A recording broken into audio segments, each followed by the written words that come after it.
general manager, when a reporter asked about Genty, he said, be careful here. So either they were trying, to play some possum, or they really are interested in Genty. Your gut feel about the Raiders' interest in Genty? Yeah, we were told. I had a feeling that the Raiders were going to take Genty from a while back. That was like a chalk pick for them. Pete Carroll, we know his formula, right? He wants a tough defense. He wants a sound quarterback who doesn't make a lot of mistakes, and he wants a running game again that can help lead his offense. And I think Genty falls in line. Is his next beast mode? Maybe that could be something where he's thinking out here, where he's got the veteran quarterback in Geno Smith. He gets his beast mode, his Marshawn Lynch, if you will. He's building that defense around Max Crosby and Christian Wilkins there up front. So we'll see how it goes there. But I think that's the formula that he likes. And the other thing that they're talking about is maybe an offensive lineman. I know Colton Miller, their left tackle, has been kind of grumbling about a contract extension. They haven't given him that yet. So if they do go, if they don't go Genty, or if Genty's gone, then I think you could see them pivot to like a Membu, or even I've heard Kelvin Banks Jr. could be a possibility there for the Raiders at number 6 if Genty is off the board. So we'll see but Cleveland is taking calls on this pick here. We'll see if they trade down again and gather some more draft capital.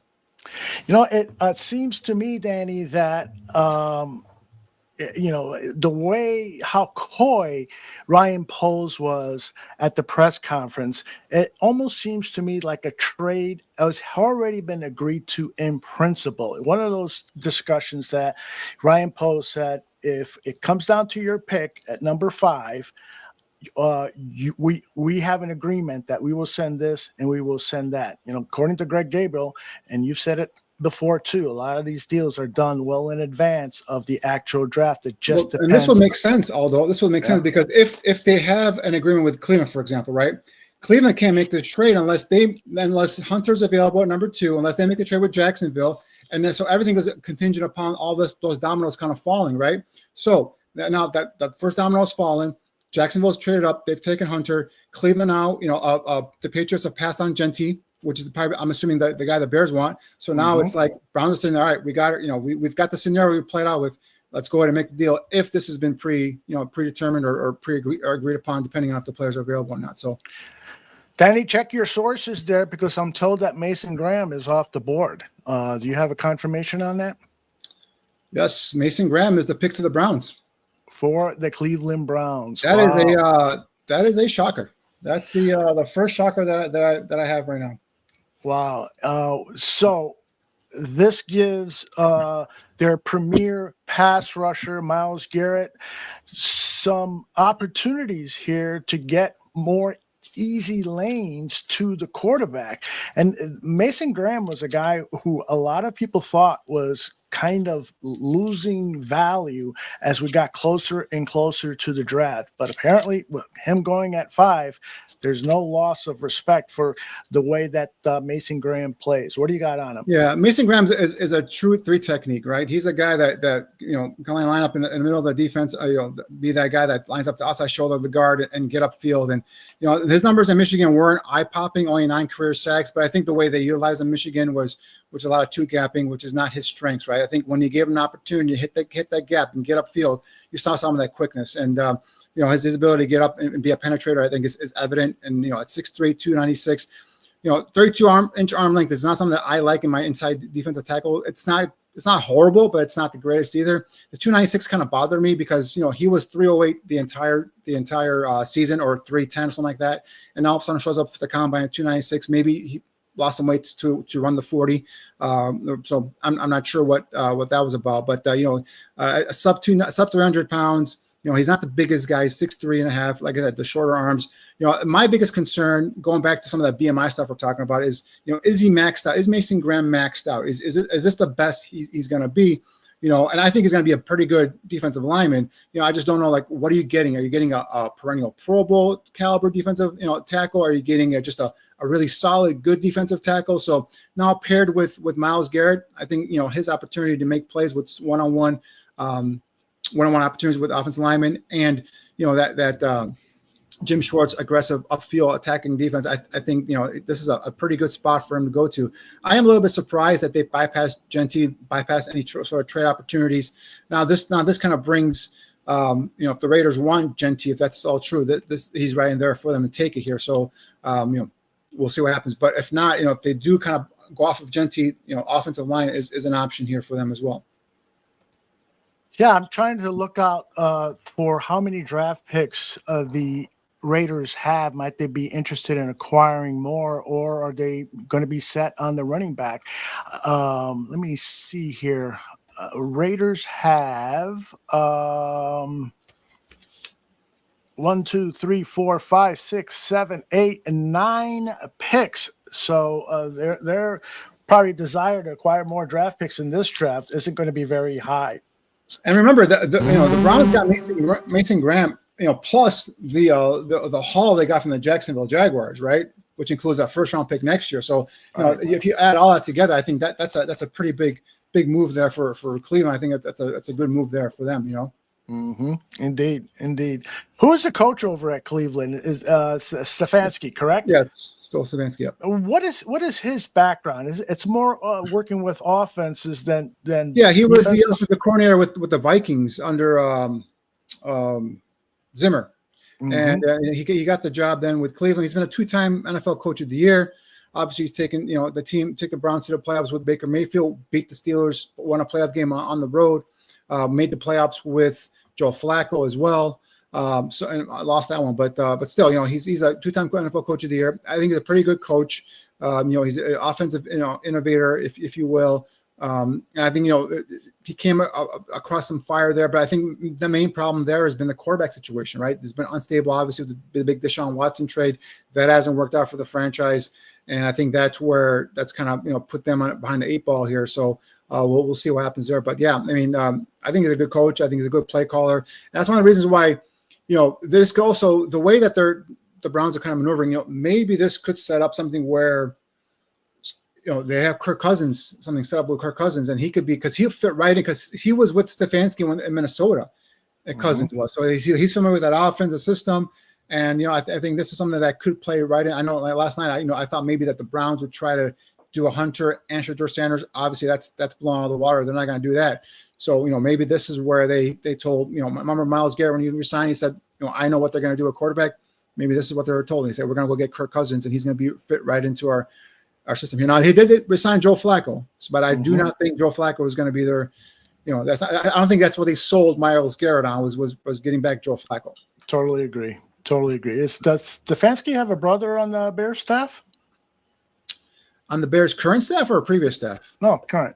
I don't know. I don't remember. Let's take a look. I mean, off the top of my head, I don't know if they have a brother on the Bears staff. Yeah, the name isn't familiar when I looked at the coaching staff a while ago. Let me scroll down. Ben Jansen, Dennis Allen, Dick Lindoy, Hightower, Randall, Aponte, Barrett, Cable, Blevins, Devin, Gray. No, I don't see a Stefanski. So Raiders take Ashton Genty. Ashton Genty is going to the Raiders. That is Danny's top running back on his list. It's also the top running back on a lot of lists. Talk to me about Ashton Genty and how he's going to become a premier player with the Raiders, because he will. He definitely will. Go ahead. Yeah, Genty is 5'8". He's not a big, tall, running back, but he's thick. He's 213 pounds. But he's a guy that 4-star high school recruit coming out of Texas. His thing is he is a guy that can carry that, be a bell cow for an offense. You see here some of the highlights where he just bounces off tacklers. His contact power and balance is the name of his game.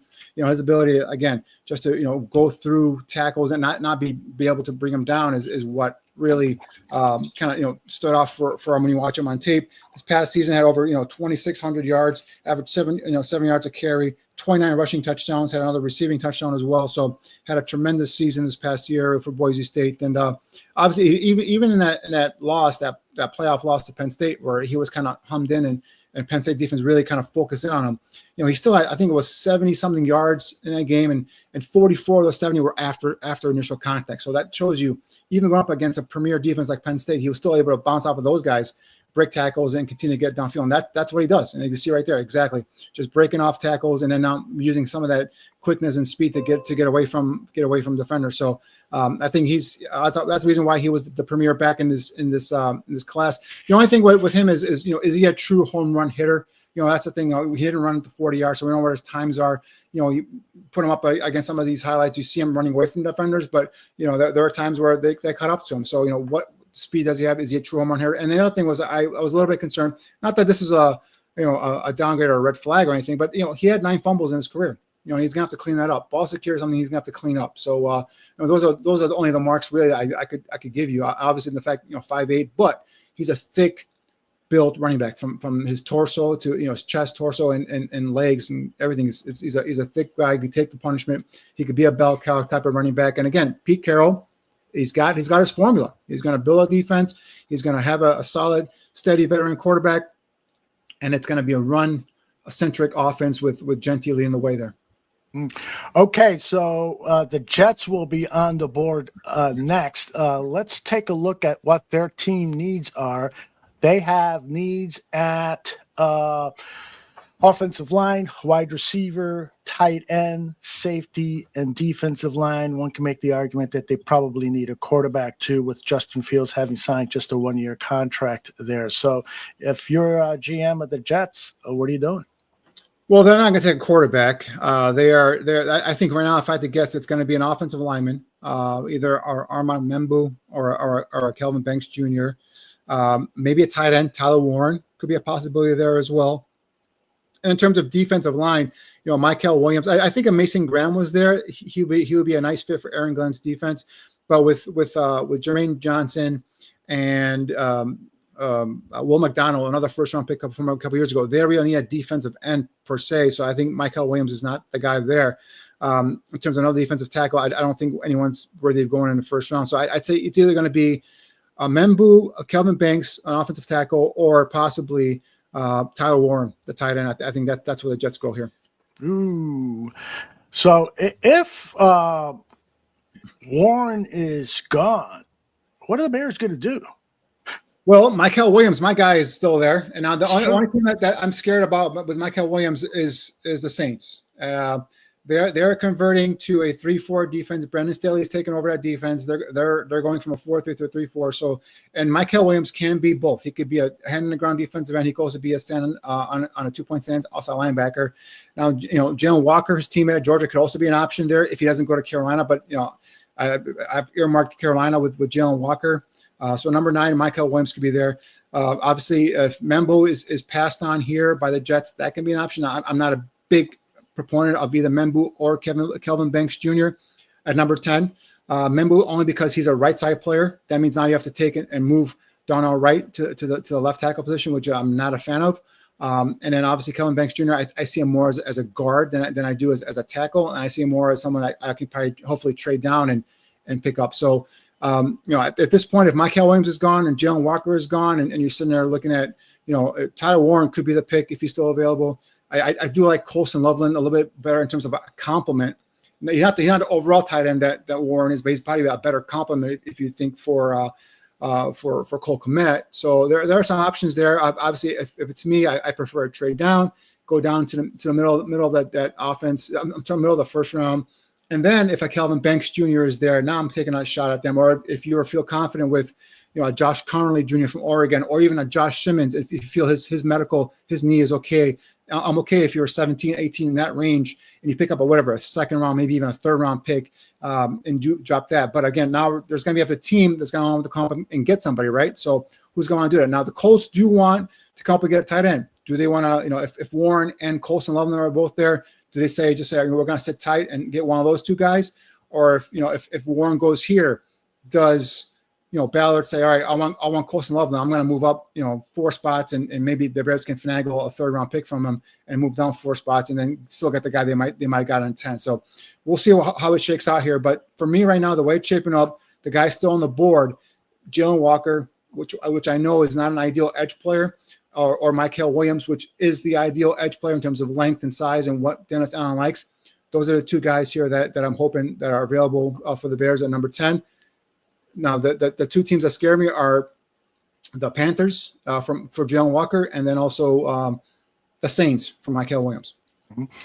Danny, if indeed the Bears were thwarted in attempts to trade back, and if they don't have a player really that they are high on at number 10, wouldn't they be wouldn't it be advisable for them to trade down and maybe even out of round one? I would love that. If you, it depends what you get. If you can get the haul of picks like Cleveland got to get out of the first round and get that first pick in the second round or a high pick in the second round, but it's Membu. Membu to the Jets. Wow. Yeah, so they just fortified their offensive line.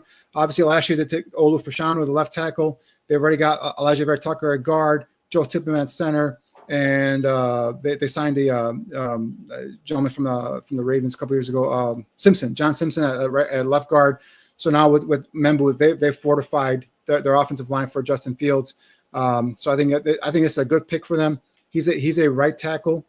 He's been a right tackle 94% of his snaps in his career. I've been on a right tackle, so that's why, in terms of the Bears, I didn't want Membu. I just didn't want to flip Darnell Wright over to the right side. That's why I think he's an ideal fit. So my only fear now is Kelvin Banks Jr. is dropping, and I just hope that that's not the pick for the Bears because, as you guys know, I'm not the biggest Kelvin Banks Jr. fan, but to play him at guard, I think he's a shot to be a solid player. Yeah, I'll tell you this: if Banks ends up going to the Bears, and I don't want to at all complain about Ryan Posa's picks before I've seen them play, but I'll complain about that one. I'm sorry. Why don't you like Banks? I've already told you I don't like Banks. Why don't you like Banks? I don't like Banks simply because I think he. Let me get on screen here. He definitely is a guy that spends too much time on the ground. And that to me is something we have seen at the left tackle position going back years. I mean, Braxton. Karimi. Remember Karimi? Yes, indeed. And so the next left tackle that this team gets, I want him to be a stalwart. I want him to be a moving tree. There's just no way other than, a God-given lightning to get this guy down on the ground. So I just am not a fan of players, offensive linemen who are on the ground. There's that famous picture from last year when all 5 Bears offensive linemen were on the ground. That was by design. That was by design. I believe it. I believe it. So now Membu is off the board. Talk to me more about what could potentially happen here with the Chicago Bears. Back to my guys. Michael Williams. It'd be the ideal fit there as an edge player, defensive end. Only 21 years old. He might be 22 now, but he's still a young player, developing player. I've talked about him a number of times in terms of the on Draft on Tap. In terms of he's a guy that coming into last season was one of the highly touted edge prospects in this draft class. Got hurt in the first game against Clemson. It was a high ankle sprain. Missed I think 1 or 2 games. Tried to play through it. We've seen before in past injuries, high ankle sprains are tricky things, right? Those take like 4 to 6 weeks. He tried to come back after 2 weeks and play through it. It just wasn't the same. The get off wasn't there. His balance wasn't the same. His ability to stand and maintain himself at line of scrimmage wasn't there as well. But then as the season went on, looked like he got a little bit healthier. And you put on talk about Kelvin Banks Jr. You put on those 2 Texas games, and now I know he had 5 sacks and 4 of them came against Texas, which is a little weird stat, but he abused Kelvin Banks Jr. And he was a guy that was getting pressure, was getting into the backfield. Him and Jalen Walker, both together. So that's why I think Michael Williams for me would be the guy. Again, the only fear I now have is the Saints taking him at number 9. If he gets past the Saints at 9, I think that's where the Bears should go at number 10. So at this point, trading up for whoever is out. There's no right? It was going to be Genty or bust in terms of trading up, I believe. Right. Yeah, I agree with that. There's just no way. It's either now pick a player trading down. I'm more interested in trading down. Now, this is what I want. I want some team to fall in love with a quarterback, whether it's Jackson Dart, whether it's Shedeur Sanders, and the Bears. Even if you go back 7 spots and you get a 3rd round pick, yep, I would do it. I would do it Yep. because I think I told you like, the draft strength of the draft is the middle of the first round to end of day two. So that's what I would do. Yep. All right. So a lot of people are saying, what about defense? What about defense? Let's talk about drafting defense. The Bears have not drafted a defensive player in the first round since 2018, and that was Roquan Smith. It was In pretty tw- good. Yeah, he was damn good. That was a Ryan Pace pick. So in 2022, Ryan Pace's first draft, his first two picks were, as you know, Danny, in round two, defensive players Kyler Gordon and Jaquan Brisker. Looking back on that, I mean, you were critical from the get-go on those two selections. Both of them are excellent players, but you're of the philosophy you build inside out. Philosophy building outside out, and that's not the way you don't build from outside in. But in terms of Kyler Gordon, I think he's an up and coming player. Oh, yeah. I take exception to excellent players a little bit, although with your description there about both those guys, I think Brisker has shown potential to be a guy. But again, he's an issue with even prior to the concussions. Brisker was a guy I always would complain to you about, saying, it still takes bad angles to the ball. It still can't stay healthy. And even to a certain extent, Gordon has some problems staying healthy. Now, when Gordon's on the field, he makes an impact. And I think, the new coaching staff has pointed that out. So I think and they just signed him to an extension. So I think that's coming to fruition in terms of him developing into that potentially that excellent player. But Brisker is that big question mark. And, and again, it's his play on the field. He's there. He brings some physicality, to you in that defensive secondary. I like that motion he plays with. He's a guy that brings some swagger to your defensive secondary. So I do like that about Jaquan Brisker. But some of the stuff in terms of the angles and all that stuff to the run defense is something that I'd still have a question mark with. And obviously the health is the big thing, right? So that's where I think safety could be a potential issue or a potential spot that the Bears could look at maybe day 2 or day 3 in this draft. Mm-hmm. Okay, so I just want to take a look at your safeties. Malachi Starks is your number one safety. If you trade down like 18, like you said, and they draft a safety, what would be your thoughts? Because he's the best player on their board, let's say. Yeah, if you trade down and Malachi Starks is in there, he's your best player on the board, and I could take him. But he's a day one plug and play starter, right? Yes. So he's a guy that now. Okay, so what happens to Jaquan Brisker? What happens to Kevin Byard? Are they gone or whatnot? And but he's a guy that Malachi Starks can come and he can cover. He's a 3-year starter. He can come and he can cover a slot receiver, slot tight ends. Terrific body control and hands to be able to make up interceptions in the back end. So I think he's a guy that really would be a nice permanent long-term starter there at safety if he's there. But I would definitely want to go first round and go defensive offensive defensive players. But we have a pick here for the Panthers, and it is. It is T-Mac. It's the receiver from Arizona, Teteroa McMillan. So this is good for the Bears because now you have obviously Michael Williams, Jalen Walker, still there. Now with number 9, we have New Orleans. That's the big team I've heard about potentially going after Michael Williams. They also have a need at offensive tackle. They just lost their right tackle, Rymchek. They're not picking up the 5th-year option on the other tackle, Trevor Penning.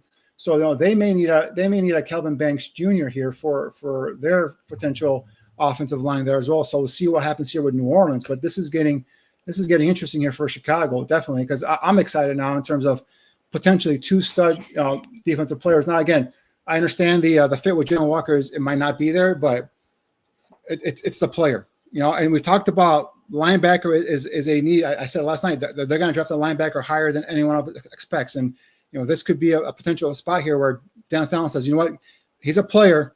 He doesn't fit what I want specifically in terms of size measurables, but he's a player. He can get after the quarterback, and I can use him on 1st and 2nd downs as an off-ball linebacker. So again, I've talked multiple times about Jalen Walker in terms of, you got to have a plan for him.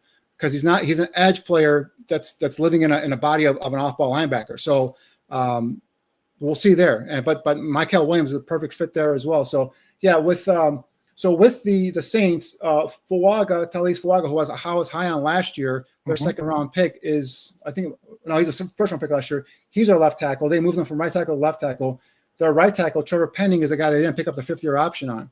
So Fuaga has right tackle experience. So if they want to go Kelvin Banks Jr. here with number 9, they could plug him in technically at left tackle and move Fuaga back at right tackle because that's something that they could do there as well. So the Saints have an option here of going defense or offense. They're also converting, like I said earlier, Brandon Staley is converting to a 3-4 defense. So they may want to get a Jalen Walker, who's a 3-4 outside linebacker potentially in that defense. So we'll see how it goes there. But if they go with Jalen Walker, then now the Bears are sitting there looking at Mykel Williams, and hopefully they pull a trigger on Mykel Williams. So in the chat room, a lot of people are getting excited about the prospects of Tyler Warren falling to the Bears at 10. Tooch is proclaiming Tyler Warren could be the Bears pick. Brandon is the one that's proclaiming it. My good buddy Brandon Lawson, he and I exchange a lot of DMs on the X, and he says, although I called it, bro, Warren will be a Bear. If I had a analytics guy with me, I'd ask him, what are the odds right now of Warren being available? Because if that is the guy, that's the question. It's high. Yeah, it's high. Right. Warren, Warren will be an option. I believe he will be available for the Bears there at number 10. So we'll see where they go there with that as well. But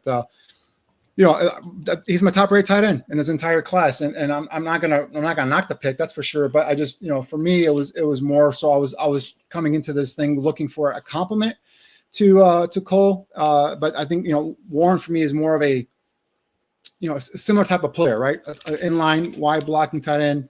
Guy's not really dynamic in terms of down the field stuff. But he's the top rated tight end in his class. He's multiple in terms of you can utilize him different ways. He's a left-handed quarterback. In high school he was a quarterback, so you could utilize him in the Wildcat. You could do some creative things with him with Ben Johnson, and it was that owners meeting interview where I believe it was Adam Hogue where he brought up Tyler Warren and Johnson kind of lit up there when he mentioned Tyler Warren as a potential player for the Bears. So that could be another area where they go and they attack it. I said they're drafting a tight end. They might even draft 2 tight ends in this class. We'll see. But yeah, so for me it'd be Mykel Williams if it stays this way. I know you guys might want Tyler Warren. Either way, as long as it's not Kelvin Banks, I'll be okay with it. So let's talk about the Saints. Their needs are quarterback. Unlikely they'll draft Sanders. It's looking more and more like Sanders might drop to 21. The Steelers will get him. They need a corner. Will Johnson and a couple of other cornerbacks are highly regarded.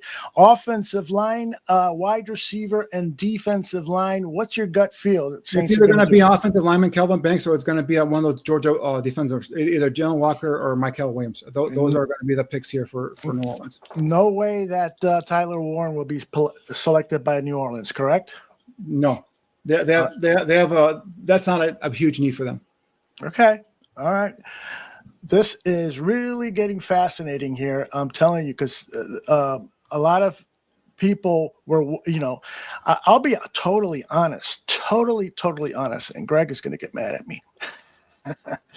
But somebody, maybe it'll diffuse the anger by me saying it this way. Somebody told Greg, somebody very close to the situation, that Tyler Warren would be gone by pick 7, and he guaranteed it.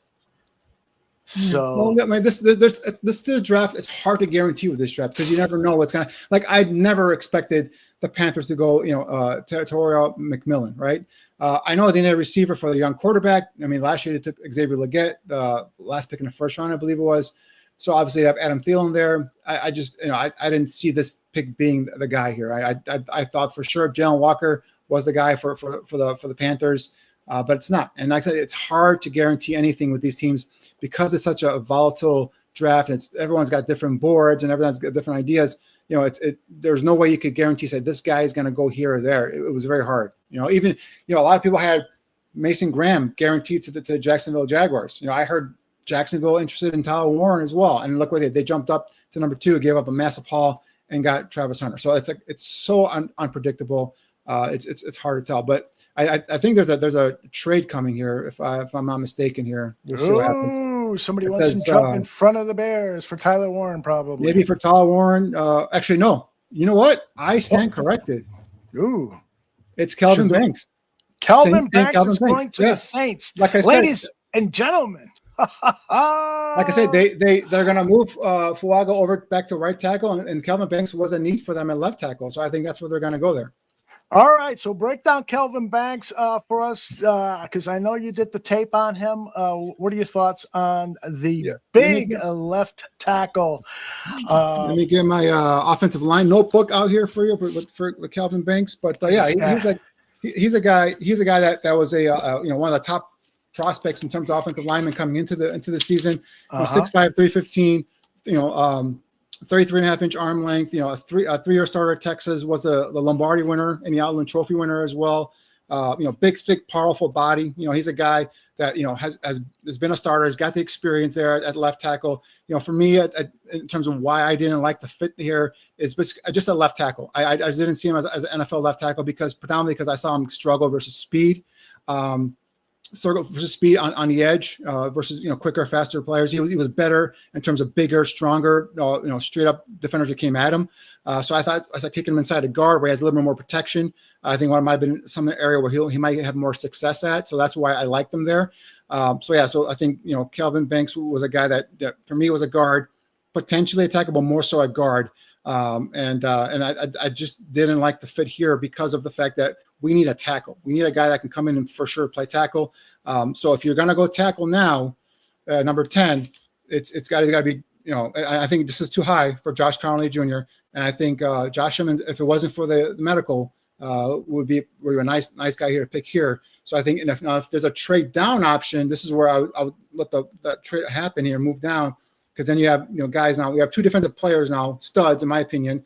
Michael Williams and Jalen Walker looking at you in the face right here. So I'll be happy with either one of those. Obviously, Tyler Warren is someone that the fans and everyone else wants, and that could be an option here as well. So we'll see how it goes. But this is a really good situation for the Bears. If Dallas has talked about moving up and making a trade. I know they want to jump the 49ers possibly for Walter Nolan, the defensive tackle from Ole Miss. That could be an area where, because they can go up, maybe they want to come in and get a Jalen Walker or something like that. So we'll see if Dallas is a potential trade down partner, or maybe like I said, Ballard might want to come and get Tyler Warren. We'll see, but Bears have options here, guys. They have options here. They have some really good options here. And I'm excited. They're on the clock right now, so we'll see what happens in terms of potential trade here. They are indeed on the clock. A lot of people have mocked Tyler Warren to the Chicago Bears. Let me see. I think I got a video here of somebody talking about that. This is Dane Brugler. I think it makes sense, especially when you bring in Ben Johnson and what Sam Laporta meant for that Detroit offense when they drafted him. And he was kind of like the skeleton key that really unlocked a lot of that offense. And I think we look at Ben Johnson running a lot of 12 personnel, so getting two tight ends on the field at the same time. Cole Kmet still very much a part of this team, but you're adding another pass catcher that's really going to help your offense. And so someone that can line up in line, he can, you don't have to flex him out. You can move him around the formation, get really creative with that. So and it depends who's available for them at 10. And I respect Dane's opinion, but this is where I disagree with him. For me, if you're looking for a Sam Laporta, Colson Loveland is more of a Sam Laporta than a Tyler Warren is, in my opinion. So, and he obviously agrees here with me as well. So I think if you're looking for a Sam Laporta, that's the guy you would go get is your Colson Loveland. I think Tyler Warren isn't that type of a player. And again, he's not dynamic in terms of down the field. Is he a good pass catcher? Yes. Is he a good blocker? Yes. Is he nasty in the run game? Yes, he is. Is he, give you a lot of options in terms of what Ben Johnson can do in terms of designing offense? He sure can. I'm not saying that him and Cole Kmet cannot coexist. That's not what I'm saying at all. But I'm just saying that with a Tyler Warren, who's a similar kind of player in terms of Cole Kmet, you are now, in my opinion at least, kind of putting the clock in terms of how much longer Cole Kmet is on his roster, whether it's this season, offseason, or next offseason, whatnot. I think Tyler Warren, 10th overall pick in the draft. I think he's a guy that's going to vie for a starting job. And if you have Cole Kmet there, we'll see how it goes. But yeah, Kmet will definitely not be signing a third contract with the Chicago Bears if Warren is there, unless he is able to distinguish himself incredibly well in 2025 under Ben Johnson's offense, playing alongside of a Warren. It could be a dynamic duo. We don't know that. But I agree with Tooch here. Kmet isn't a polls guy. Plus, he called out his teammates for not working hard enough. I think there was a lot of antagonism there towards Cole Kmet by management. It was part of one of the many pillars of in in-house turmoil when one of your supposed leaders, Cole Kmet, and another one, Jalen Johnson, and others are letting out team secrets? That doesn't sit well with management. I have the pick, guys. Okay, and it is. It's Colson Loveland from Michigan. Are you serious? He got it, Sam Laporta. I'm telling you, that's the perfect compliment for Cole Kmet. I called it. I told you that's the perfect compliment for Cole Kmet. It's Colson Loveland. He's a guy that can get vertical down the seat. He's a dynamic pass catching receiver, tight end receiver. He's a guy you can flex out. He's a guy. You can even line up inside as a wide inline blocking tight end. He'll give you effort. He's not as big and powerful and nasty as a Tyler Warren, but he's a guy that will give you a pass catching threat down the field. And I told you, this is a guy that to me is a perfect complement to Cole Kmet and gives you what everyone has been trying to kind of paint. A Warren there. This is their Sam Laporta. I am still in total shock, simply because I haven't done the work, Danny, that you have, of course, but you hear all the media reports and the reports on what Tyler Warren could do with Ben Johnson, or what Ben Johnson could do with Tyler Warren, the creativity and so forth, and Colston Loveland being more of a workhorse type of guy. But here's the other thing. Here's another player that's being drafted by Ryan Poles with an injury history, and that concerns me. He is coming off a shoulder injury. Missed the game. Missed some games in 2024 because of the shoulder, and then I think had operated on after the season. Didn't do many of the post games. Nice, tall, athletic, move tight end who has a big catch radius and huge. Oh, sorry. I thought there was no sound on this. I'm sorry. Please go ahead and I'll play this video. Yeah. So he has the shoulder injury. They didn't do anything pre-draft workout, but obviously this all had to have been cleared by the medical team. They must have looked at all the information. So that's where the doctors come in there and say, all right, he's clear, he's good to go. And that's why I feel like this is something where he's gonna. It's a shoulder injury. It's not a knee or an ACL or like with Josh Simmons, a patella tendon injury, which is could affect him, or a broken ankle, for example, where it could affect some of his agility and quickness and all that stuff. So I think this will give them a hell of a combination at tight end. Again, my strengths for Colson Loveland: excellent size, tall, athletic, move tight end who has the big catch radius and huge hands, easy mover, displays very good body control and balance. Willing to try hard, run blocker, runs his feet on contact. Gives you max effort, to pin and seal defenders at the end of the line of scrimmage. So again, he's not the blocker, if you will, that Warren is, but he gives you effort. He's not a guy that's going to shy away from that. Good release, quickness off the line of scrimmage, sinks his hips and accelerates the top of the route, creates separation with his ability, his ability to his athletic ability, and also his route running here, right open. And the quarterback from Michigan doesn't even throw the ball to him. So that's he would have better numbers if he had actual competent quarterback play, in my opinion, in Michigan. Gives you some of this option in terms of a screen player, a guy can catch the ball, get up it, give you some yard after the catch as well. So here comes underneath the formation here, a little tip pass to him, again, can create something after the catch.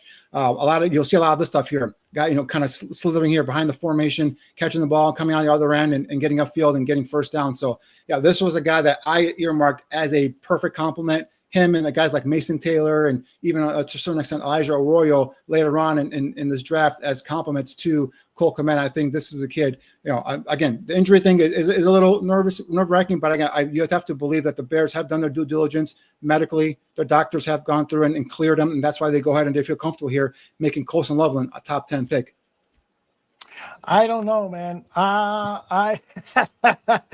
I got to tell you, I'm a little concerned about this. Now, like you said, you want to extend all the grace and confidence in the people picking these guys. But Greg and I have been talking about why they should not draft certain players who had injury history. So like Josh Simmons, the left tackle, everyone speaks highly of him and what he could do for the next 10 years at the left tackle position. But as Greg said, and I agree with him, you don't pick a guy. Ryan Poles' history with picking guys who are coming into the NFL with injuries is not good. And so here you've done it again with Loveland.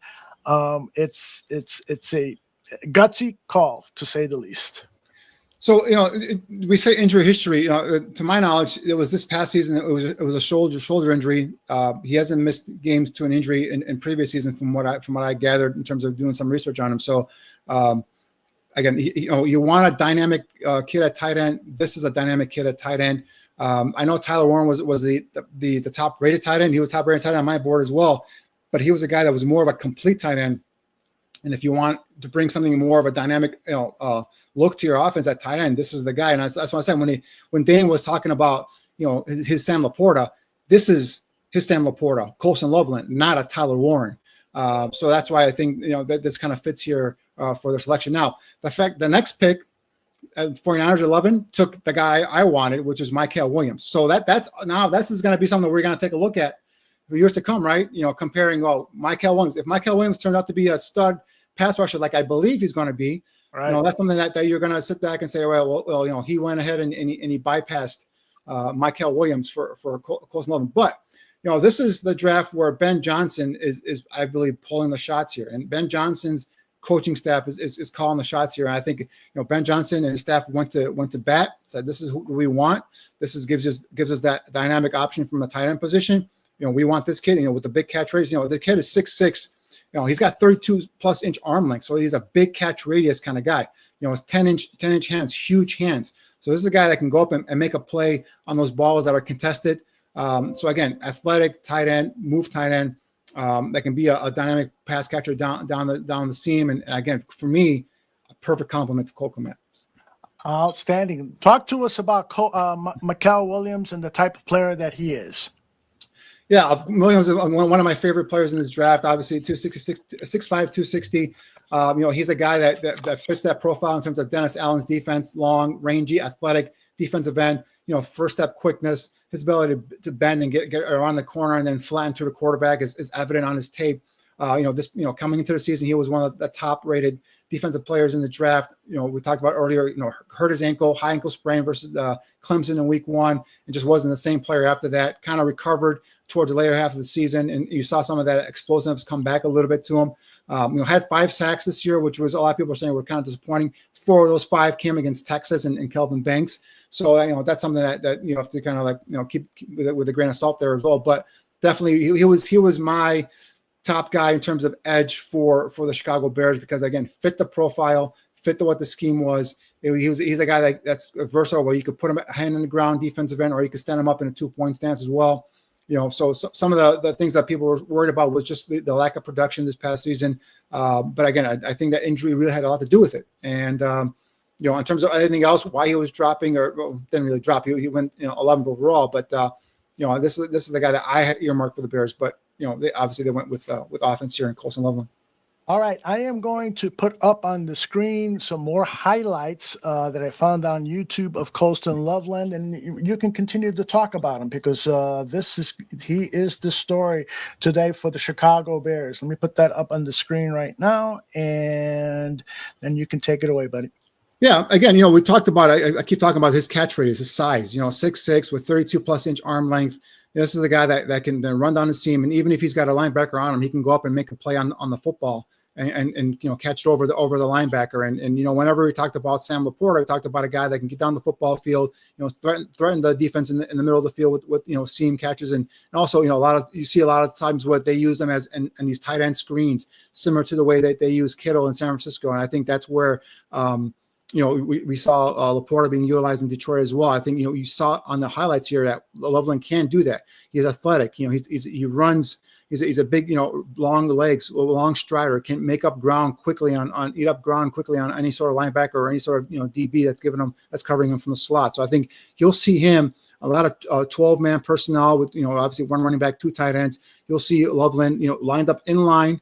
Also, you'll see him also flexed out in the slot, and I think that gives you, a big weapon now line up in the slot, which gives you some ability to kind of be creative here for Ben Johnson. And I told you this guy loves tight ends. Ben Johnson loves tight ends, and I wouldn't be surprised if later on tomorrow, if he's still on the board, that they draft your guy Jackson Hawes, who's predominantly known as a blocking tight end, but could be a guy that could come in here and be like a 4th or 5th tight end.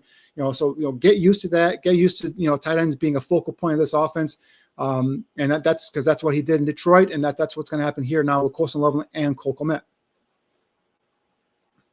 You're on mute, my friend. Hate it when I do that. Hate it. Cloudy Future says, okay, so would you trade back into the first round to address the defensive line?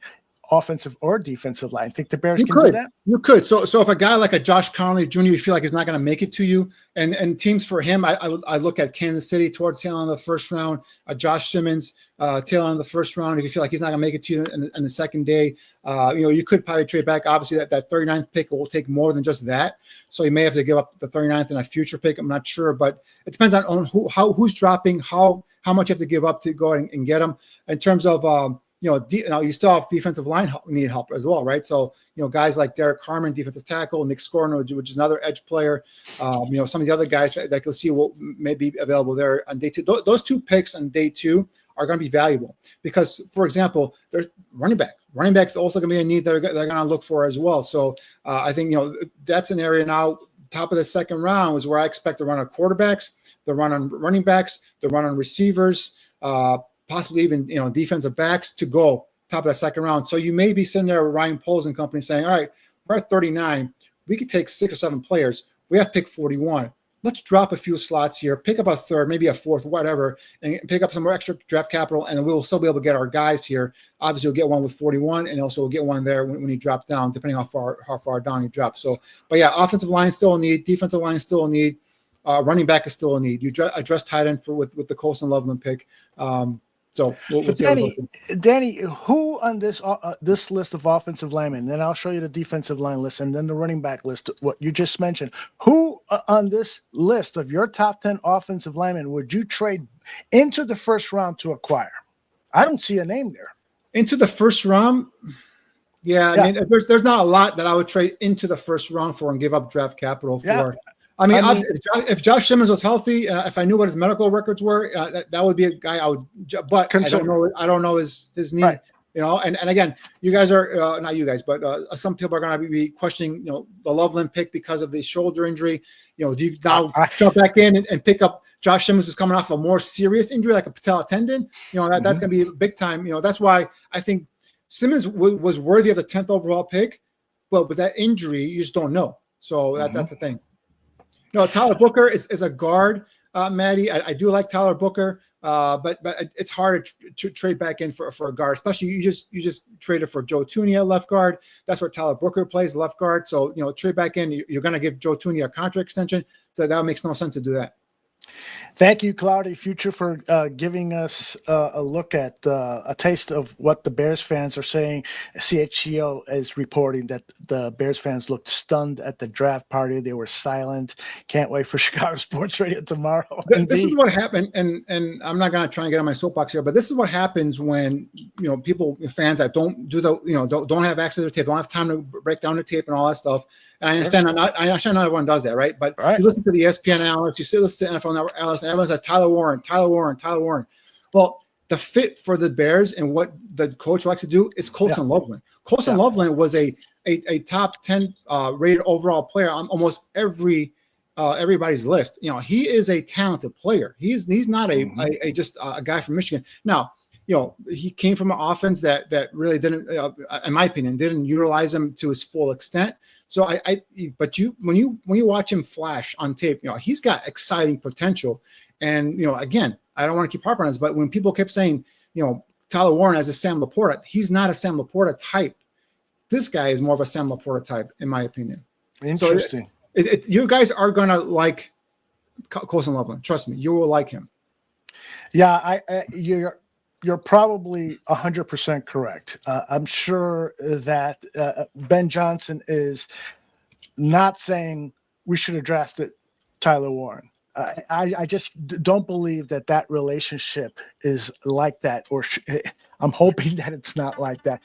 I'm hoping that this is Ben Johnson's pick. And when you look at these clips and what this kid can do in getting open in zone areas and making big catches and so forth, it's pretty impressive. Impressive indeed. Yeah, I didn't understand that part. What do you mean by Ben Johnson's? But I didn't understand that. I didn't understand your thought process there. Yeah, my thought process is Ben Johnson had to have blessed this pick. Oh, yes. Yes. Right. So agree. he went to Ryan Poles, and the discussion is, okay, Tyler Warren or Colston Loveland. And Ben Johnson, I'm certain, said Yeah. Colston. 100%. There's no doubt in my mind. 100%. And if he said Tyler Warren and Ryan Poles picked Loveland, we got a problem. I don't, obviously I'm not there. I don't know. I don't have insight, but Uh-huh. I can guarantee it almost 100% that this was not made. If Ben Johnson wanted Tyler Warren would have been the pick. Ben Mhm. Johnson wanted this guy. Yeah, Bellissimo says Loveland had a potato gun as a quarterback. Well said. Tooch says ESPN said Loveland was the Bears' top-rated tight end. Had to be. That's why they chose him. Somebody is asking here, Jay Grizz, could we not have traded back and gotten Loveland? Potentially, we don't know. Jay Right? Grizz potentially, but I know Sam Bell. I know Ballard and the Colts like Loveland a lot as well. So, and then also you need another partner. You know, you can say I want to trade back. That sounds great. I would want to trade back as well, sure. But there's going to want a team that's going to have to come up and give you some draft capital, and no one wants to do that, apparently, right? Or Right. that Loveland's so high on their list that if they maybe their offers to trade back were in the 20s, and they knew he would have been gone, you know, in the 20s, whether the Colts took him or somebody else took him. So, you know, I think that's they figured they stick there and make the pick there. And Tyler Booker, I forgot who asked for Tyler Booker in the bottom of the first half. He just went to the Cowboys at number 12. All right, we'll talk about Tyler in a second here. I do want to read a tweet from Greg Gabriel. Loveland writes, Gabriel was the Colts. Was going to the Colts if Bears hadn't taken him. This is a real interesting guy. If not for the surgery, I would have had him higher than Warren. In fact, I know that for a fact because in the middle of last season, Greg was saying that. He goes on to write, I talked to an orthopedic friend early in the week about Loveland, and he said that he'll be great after the rehab, and there should be no problems going forward. Also, one other thing, he had surgery in mid-January and should be cleared for contact in mid-July. So Greg is saying it just like you, Danny. I'm telling you, that's this kid. Don't let the numbers at Michigan fool you. Don't let the hype from the TV people fool you about Warren and all that stuff. Colston Loveland is what this team needed on offense. You know, and remember we had a show on Draft on Tap. I wanted to bring up Cole Kmet, and I said, you know, I went into this draft process looking for a compliment, and this was my top compliment for Cole Kmet. Warren was my top overall tight end because he was a more complete tight end at this juncture in his career. But I think Colston Loveland is a more dynamic, explosive pass catcher down the football field, and obviously the shoulder was the only issue there. But you know, we are this would not have been made if the doctors had not cleared Colston Loveland. Ryan Poles would not have made this decision if Loveland was not clear. So that's where I'm at there with that one. And in terms of compliment, in terms of being a weapon on offense, this kid is dynamic down the football field. You guys will see that. All right. We're going to talk more Loveland and talk more Bears, but I'd like Danny to interrupt the Bears discussion and talk to us about Tyler Booker. Booker is a guy, before those interior offensive linemen were acquired, Tyler Booker was a guy that I was praying was going to become a Chicago Bear. And one of the reasons was his tape. The second reason was his personality. This guy is a gem of a character. And I mean that in the most positive way. He's a team leader. He is smart. He's a special dude. And the Dallas got a good one here. What do you think? Yeah. They got potentially a Pro Bowl guard here to replace Zach Martin, who just retired, another All-Pro guard. But yeah, this kid, look at numbers: 321, 6'5", 321 pounds, 34.5-inch arm. Like this kid's played left tackle and left guard at Alabama. He's a 2-year full-time starter for the Crimson Tide, first team All-SEC and an All-American in 2024. You called it, although he's a team captain. This guy will be a leader day one in the offensive line room. You know, a physical run blocker, a guy that is athletic enough to be able to get out and pull so he can run, whether it's zone stretch or whether it's inside zone or gap power scheme, you're going to run there on offense. So I think this is a guy that's got, you know, you plug him in here, next 10 years, you got a Pro Bowl player at left guard. So obviously Zach Martin leaves, they retires, they get Tyler Booker to fill a spot. So I think this is a very good pick. You know, say what you want about the Cowboys and Jerry Jones and all the hoopla and all that crap and all the publicity, but they know how to draft. This team knows how to draft. And Will McClay, their VP of, I think, his personnel, I think that's his title, but he knows how to draft, man, and he's the mastermind behind this. And the Cowboys have all these Pro Bowlers, and they're paying all these big contracts because they know how to draft, and that's how you do it in the NFL. You do it in the NFL, you draft well, you continue to kind of churn these players out. And again, Zach Martin leaves, you plug in with Tyler Booker. Last year or a couple years ago, they took another tight end out of Tulsa. Offensive tackle out of Tulsa. Tyler Smith, I believe, was his name. So I think that's something where, if you know how to draft and you continue to build your offensive defensive lines, that's where you get success. Going back to Loveland here, Paul Martin says the pro comp for him is former Bear Greg Olsen. You like that comp? Yeah, but I think I like the comp, but I think Loveland's more athletic. He's a more athletic tight end than Olsen was coming out of Miami. So, he didn't run at the 40 because of the shoulder surgery. But I mean, watching him on tape, he's probably like in a 4.5 range. But I believe Olsen was probably there as well. But just the 6'6" frame, the 32-inch arm, he's a little bit taller, bigger than Olsen. I think the reach is longer than Olsen. And again, a guy that can go up and make a play, over a defender, stretch the seam and we saw some of those highlights where they kind of snuck him. He's in line and sneaks behind, a line of scrimmage there and comes on the other end, and you just kind of a little quick short dump off pass, shoots up yards, 5, 6, 7, 8 yards, gets a first down. Those are the kind of move plays you're going to see with Colson Loveland in this offense. Danny, please accept my apologies when I ask you this question because it's way, way, way too early. We're not even at the halfway point of round one. But as things start to shape up here, what will you be looking for in terms of what would be in the best interest for the Bears at 39 and 41 in the second round, which is, of course, tomorrow? What would you like to see happen in the rest of this draft? Well, offensive and defensive line, first and foremost, you have needs there, right? Running back is a need as well.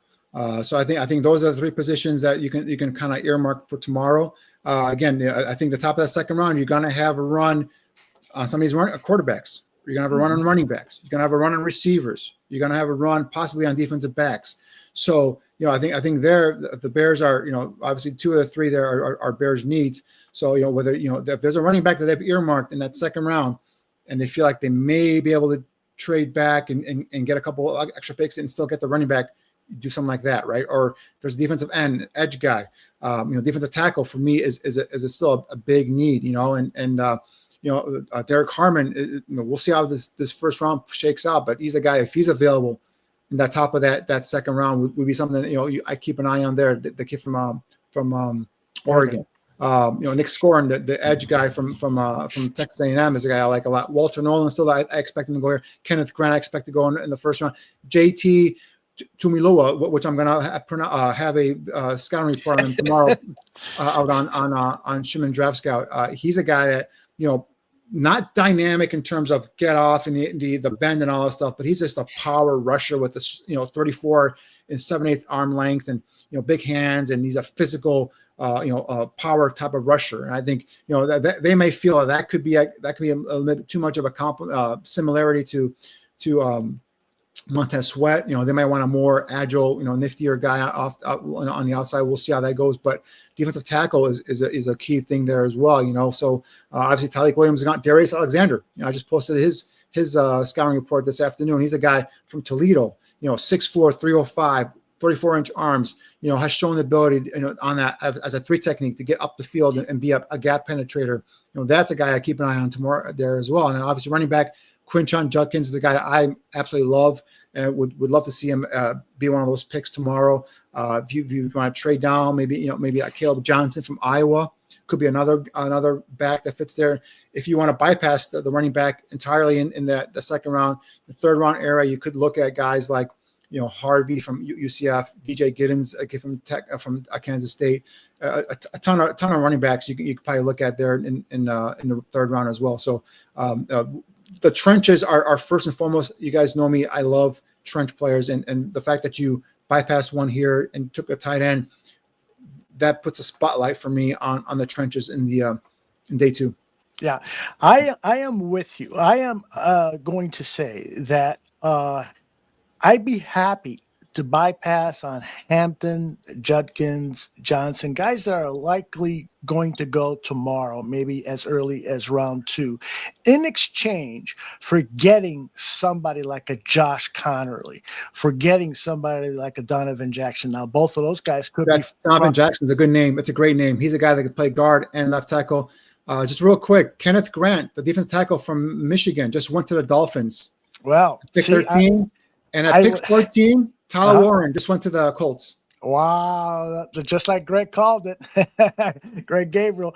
So just back to what I was saying. So now that who'd you say was off the board? Just not Kenneth Grant, number 5 on your list from Michigan, who I feel has a higher upside. Only 21 years old. I think his best football is coming ahead of him. He's 6'3", 300 plus pounds. He's shown some flashes in terms of being that gap penetrator as a 3 technique. So I think he's a guy that really, for me, had a higher ceiling than a Mason Graham. So he goes here at pick 13. And then also Tyler Warren, a tight end from Penn State, goes to the Colts at pick 14.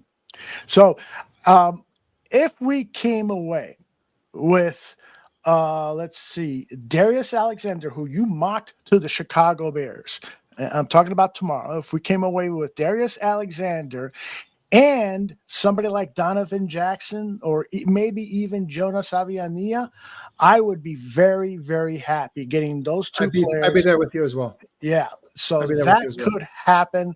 All right, let's talk about the only thing with Jonas Aviania, he's played both left and right tackle. I like him better on the right side, so he won't necessarily fill the need of left guard or left tackle, but he's played it, so he's got experience there. So. Exactly. And I'm totally with you. All right, let's talk about these picks, these 2 that you just announced that came in. The first one was, who was that? Kenneth Grant, the defensive tackle from the University of Michigan, Mason Graham's running mate there at Michigan. He's a guy for me was highly rated. I really was high on this kid. The size that he has, I think it was 6'3". He's 6'4", 331 pounds with 33.5-inch arm length. 4-star prospect, guy that really, again, the sack numbers, just like Mason Graham, they weren't there. The University of Michigan, they did a lot of 2-gapping, a lot of, run responsibilities, but only looks the part, moves well for a big guy. But yeah, look at that. Does a swim move there, gets into the gap, gets upfield, shows some potential there as a guy that could be a gap and engages quickly. Defensive tackle. And again, at 6'4", 331, only 21 years old. This guy has a ton of potential. I think his ceiling is higher, for me at least, in my opinion, than it would be for Mason Graham. Yeah, how much, this was a dynamic duel, Mason Graham and Grant. Do you take that into account when you're watching tape and saying, well, he got away with this because Mason was occupying, 3 other guys, or vice versa? Yeah, I mean, if you honestly, it's funny because I looked into that, and there's times where Grant had 2 guys and Mason had 1, and there's times where Mason had 2 guys and Grant had 1. So they were a dynamic duo. They worked together, and they formed a really, really good, formidable duo there in the middle of Michigan's defense. So I'm telling you that this guy, for me, I would not be surprised. I was higher on him, I thought, than a lot of other people were, but obviously the Dolphins are right there with me in terms of Kenneth Graham because he went 13th overall. I mean, I saw him mocked like anywhere in the late in the first round to even possibly top of the second round, and I just saw more. I thought I saw more on him than other people did, but obviously the Dolphins agree with me there.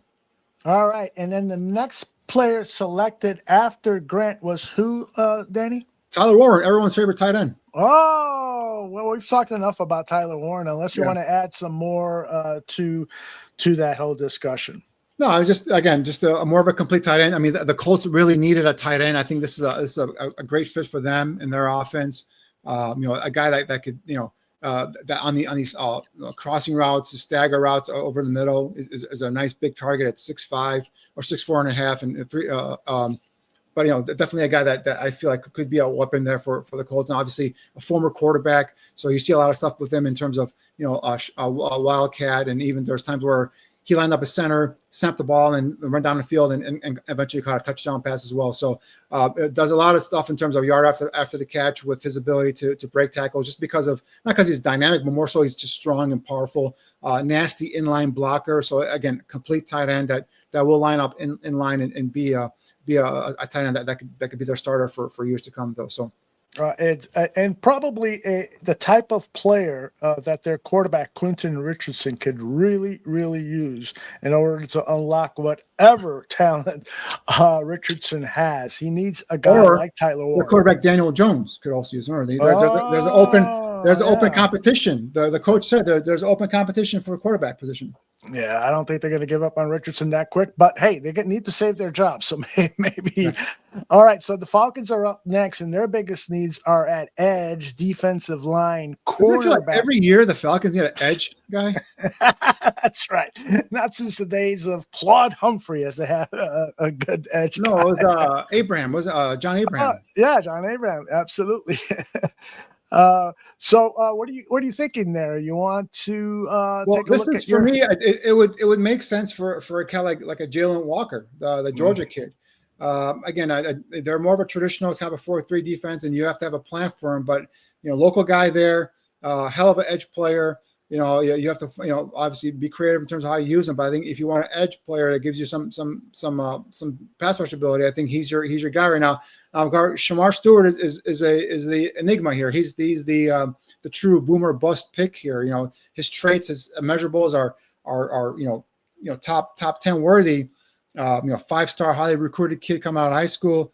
But just his tape, he flashes. You see that ability, that first step quickness. Had 39 quarterback pressures last year, but only had 4.5 sacks in 3 years at Texas A&M. So his issues were just finishing, just being at the point where he could make the tackle and finish and get the quarterback down for a sack or the running back for a tackle for a loss. So but he's a true boomer bust kind of pick here. If you hit on him, you could potentially hit an all-pro type of defensive end, but obviously if you miss, it could be a big miss there as well. So he's a guy that I know a lot of teams are really love the measurables, love the traits he shows, love the flashes on tape, but just the question mark in terms of why there wasn't there production to go with all those measurables, to go with all that production, all that flashes of brilliance we see on tape. Indeed. Good stuff there, Danny Shimon. By the way, if you don't know this, Shimon has his own draft channel, and it is called Shimon Draft Scout. It's not a draft channel. It's a player evaluation channel. And so head over there. And I have a Colson Loveland breakdown for you guys. So go on Shimon Draft Scout. There you go. Listen to my scouting, my full in-depth detailed scouting report on Colson Loveland. I'll give you his positives, his weaknesses. You have some clips there as well. So go to Shimon Draft Scout and take a look and listen to my breakdown of Colson Loveland. Absolutely. So make sure you subscribe to Shimon Draft Scout. Danny, what are you planning on doing during the off season? How are you going to populate that with more videos? Or so I'm going to take a vacation. I do need to step away. My girlfriend is saying that she misses me, so I'm going to actually spend some time with her. And so I'm going to start ramping back up again the content heading into training camp, looking at the roster as we get into July in terms of some of the camp battles, some of the areas in which the draft class could come in and make an impact. Obviously, Colson Loveland will be highly talked about in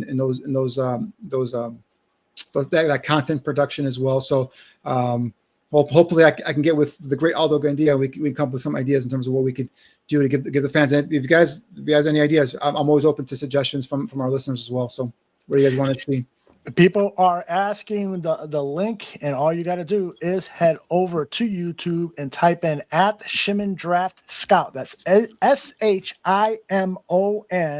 Draft Scout, all one word. Shimon Draft Scout, and subscribe to that channel, and you'll get alerts whenever Danny is dropping new video, and he's doing that in the off season as well. And he and I are collaborating. We're helping each other's channels. He's helped the Barroom Network immensely, and I owe him my part of my life.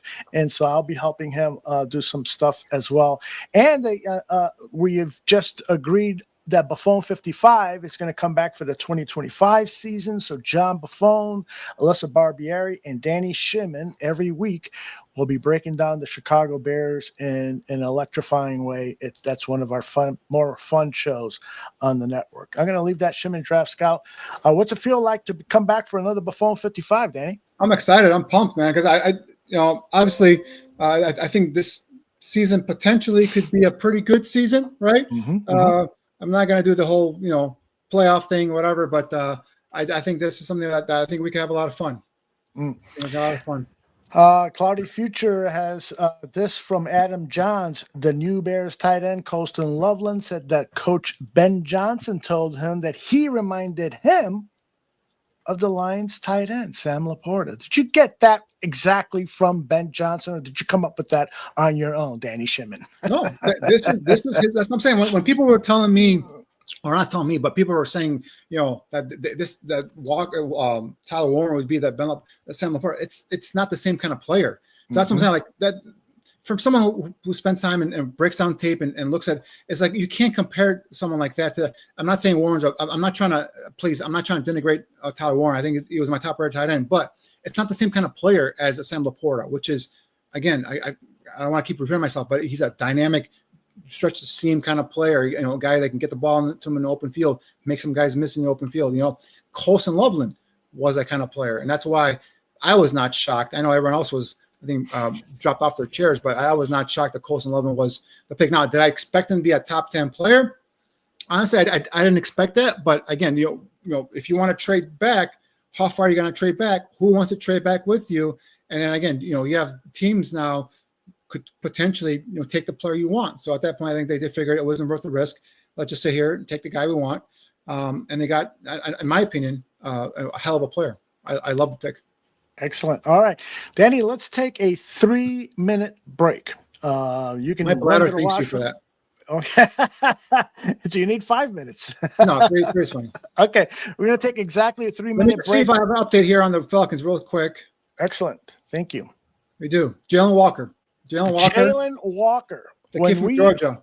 When we come back in 3 minutes, Danny's going to break down Jalen Walker and why he thinks he might be a fit for the Falcons, and we will have more about Colston Loveland. In 3 minutes, we'll see you then.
Many, many, many, many thanks to Matty Fochese for his $5 donation. That's greatly appreciated. We'll put it to good use, Matty. Have yourself a good sleep, and hopefully you'll be back with us tomorrow as we cover rounds 2 and 3. Danny, let's talk about Jalen Walker. Yep. This is a guy. I don't think I've heard this before. I love this guy. This is my early pick for Defensive Rookie of the Year. This kid is amazing in terms of he's only 6'1", 243 pounds with 32-inch arms, but he was a 3-sport athlete in high school. This guy, played basketball, ran track and field, and also competed in football. Now just a 1-year full-time starter, has 11 career starts under his belt. He's a third-team All-American this past season, a Buckets Award winner, which is, of course, a top linebacker. He led the team with 10.5 tackles, a tie for a team lead with 6.5 sacks. You see the size there, 6'1", 243. He's a off-ball linebacker, whether it's a Sam or weak side, however you want to play him. But he is one of the more devastating edge players in this draft class. And you just see him. His hands are strong as heck. He's got knockback power on those hands, and his ability, his closing burst, his speed is tremendous. And you can use him as a spy in the middle of the field. If you have a mobile quarterback, he can just track down guys, make sideline plays. You can right here line up from a 2-point stance, can work across, can scrape across the defense or line of scrimmage and make a play as a run defender. You could come off the edge again as a pass rusher. Tremendous blitzer. So any sort of delayed blitzes or any schemes you could scheme up here for him to blitz. Hell of a blitzer as well. And this was a guy that I was high on. This was a top 10 pick for me, guys. I would be on the table, pounding my fist on the table in that draft room trying to get this kid. But I always have to go back to my defensive coordinator. And I said this before on Draft on Tap. Dennis Allen, this guy's a dude. This guy can play. What is your plan? He's not ideal for your system. How would you utilize him? And that's where I would rely on Dennis Allen. Tell me how, because if Dennis Allen has no way of utilizing him or getting creative with his skill set, then the kid's just going to flounder in my system. So that's where it landed for me. But I'm telling you, he's my early favorite for Defensive Rookie of the Year. Now, obviously, Raheem Morris, we'll see how they utilize him there in Atlanta. But I think obviously, Georgia kid, local kid, staying there at home and playing for the Falcons. I think this potentially could be a hell of a pick here. Outstanding. I like him too. And the one thing that I was thinking though about some of these linebackers, these smaller linebackers that could potentially be put in that edge position in the NFL is, are they going to go the way of a Dallas Turner? Are they going to be, highly thought of prospects coming into the NFL? And then once they're in the NFL, you rarely hear of them. But you're saying no shot of that with Jalen Walker? I'd be shocked if this guy's a bust. Now Dallas Turner, it was his rookie year last year, right? So let's not, just say he's a guy that's a bust, right? But I think it's a different kind of player. Dallas Turner was more of a 3-4 outside edge rusher linebacker, right? Now how Minnesota used him, it was a little bit different. But this kid is a edge player, but he's a guy that could be utilized as a strong side linebacker in your base. If you're playing nickel, he could be one of your 2 linebackers. And I think he's a guy that's got that sideline playmaking speed, where as Dallas Turner is more of a guy that could line up at the line of scrimmage and be effective there. This kid's got more athletic range, in my opinion. And that closing burst and speed, and again, just the strength in his hands. When he punched an offensive tackle, he knocked their head back, and that shows some real good core strength, some real power there as well. So the current pick right now is Walter Nolan. Walter Nolan to the Cardinals. Went to, was it the Cardinals or yes, the Cardinals picked this. Yeah, Cardinals have picked Walter Nolan. So obviously, this was a guy that is another true 3 technique, right? This is a kid, 6'4", 296, just 21 years old. Twitchy, athletic, quick off the snap, plays with good leverage. He's one of those, guys that line him up at 3 technique off the shoulder, outside shoulder of the guard, and let him just go after the quarterback. And, had 6.5 sacks this past year. The thing with him, he went down to the Mobile, the Senior Bowl, and dominated that week of practice, left early. And then basically said, he had it wrapped up in terms of as being a first-round pick. The only thing with him, the consistency wasn't there, with him on his tape. You see sensational plays, and then you'd see some off plays. Obviously, he started his career at Texas A&M, then transferred to Ole Miss last year, and that's where he has the success, and then entered to the draft. So athletic, twitchy, defensive tackle, has potential to be a really, really good pass rusher on the inside.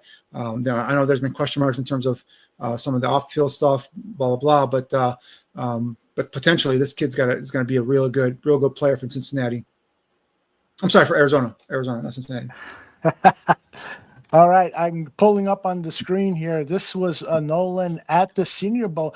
Danny, I didn't think his performance at the Senior Bowl was all that impressive. What you think? No, it was. Yeah, really? it was. Yeah, I mean, he was knocking guys around. He was beating guys out, off the snap there as well, and he did so well.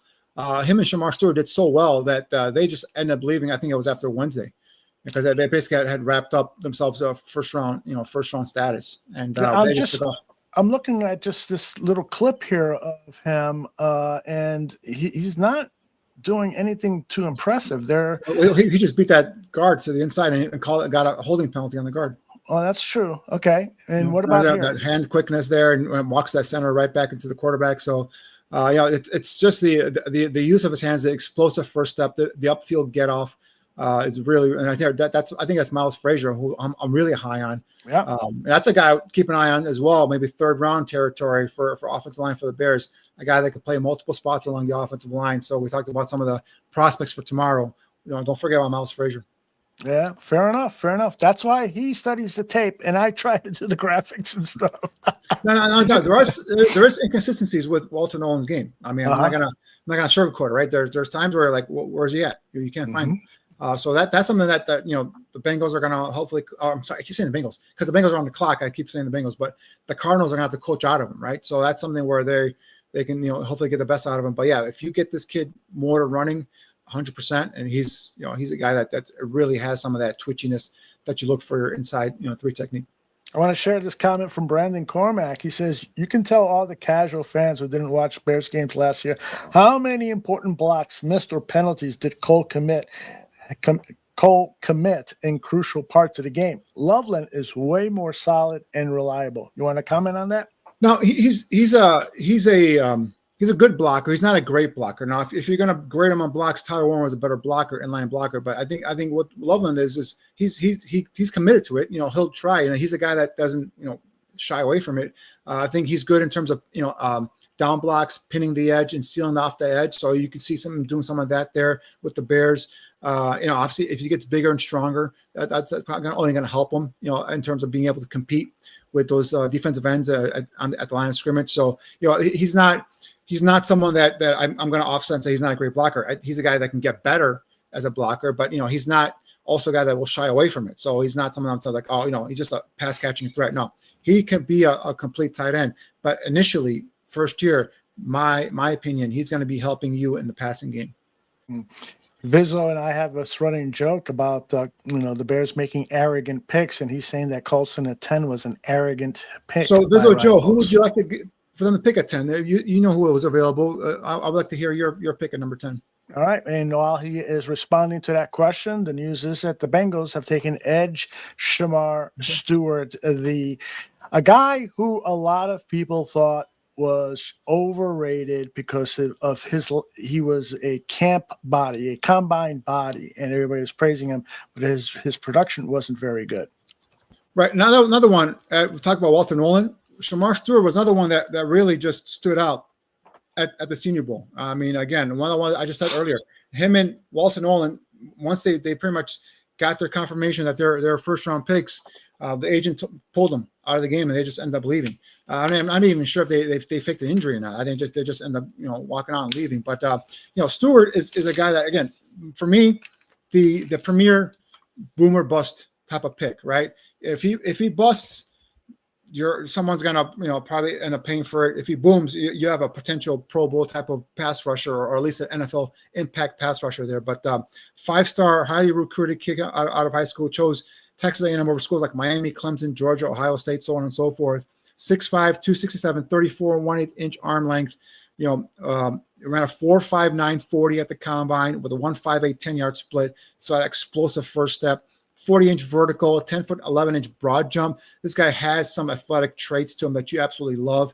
And again, just a 1-year full-time starter. Only has 19 starts to his under his belt there. 2024, you put on a tape from him at Texas A&M.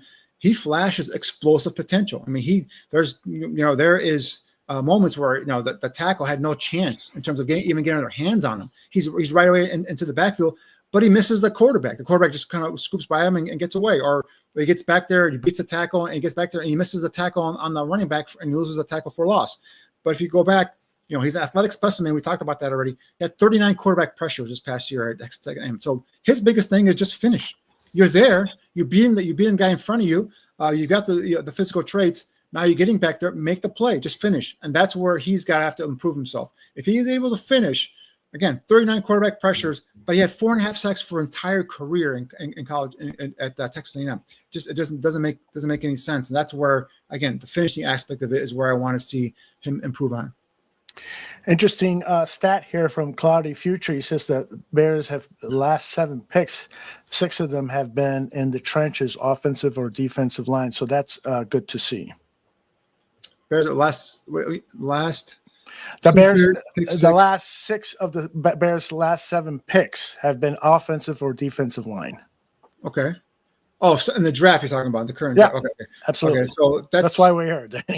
No. I'm saying, I was trying to understand what you were trying to say. But that's not good for the Bears because you want offensive defensive linemen to drop to you.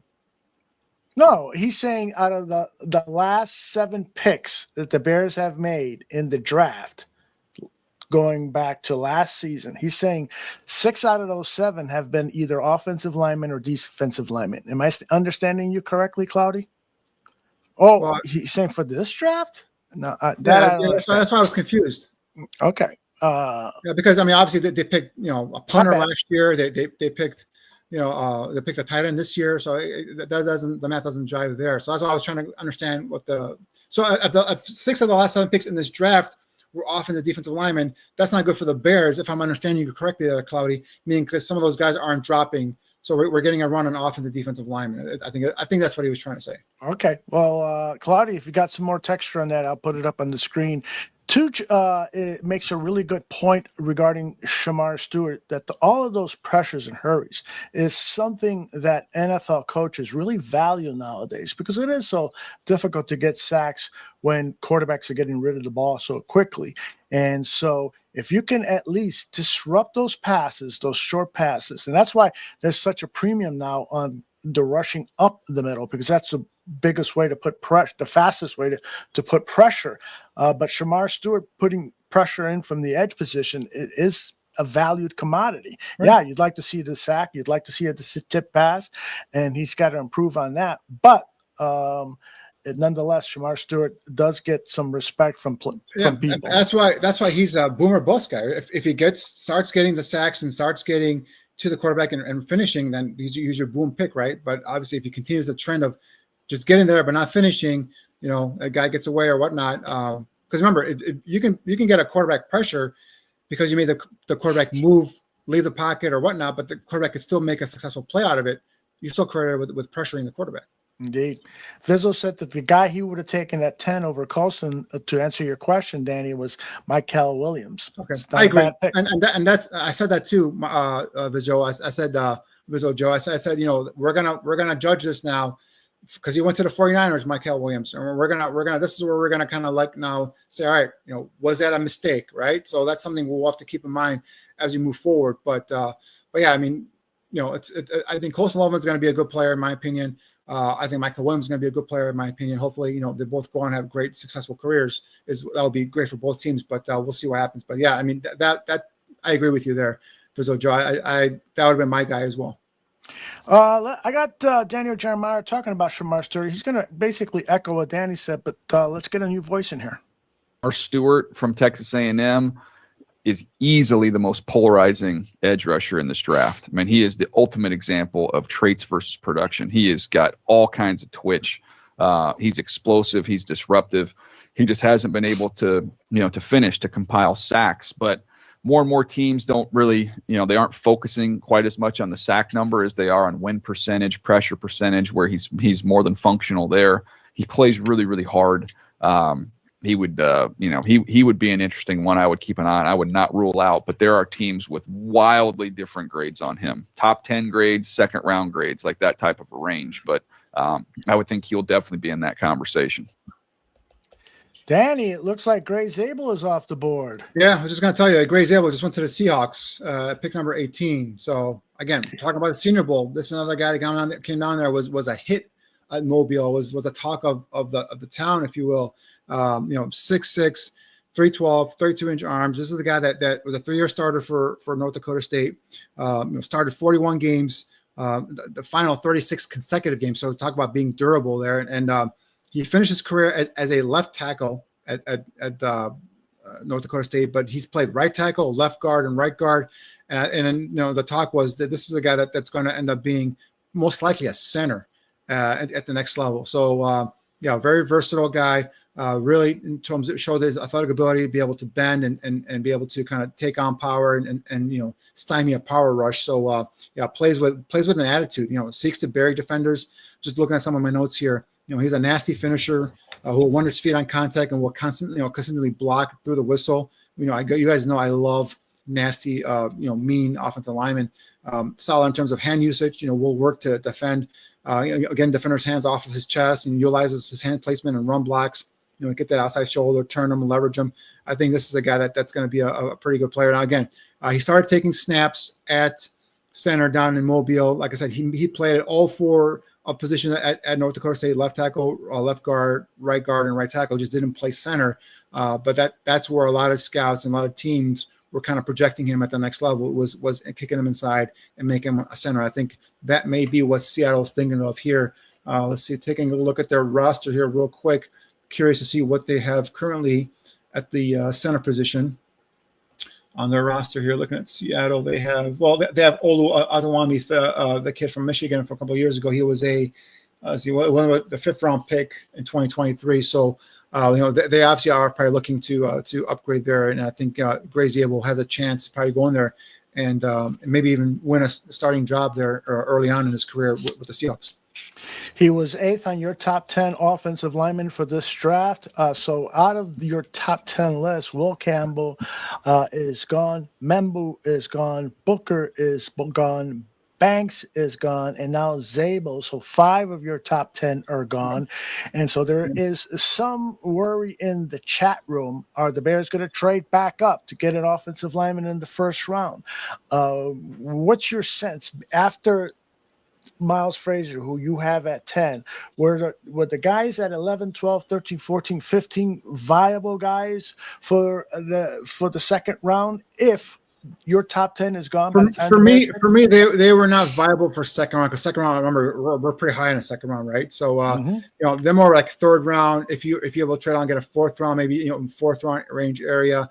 But right now, other than someone that come in and compete at left tackle, which I still think they should do, obviously. So maybe pick 31 or 39 could be that.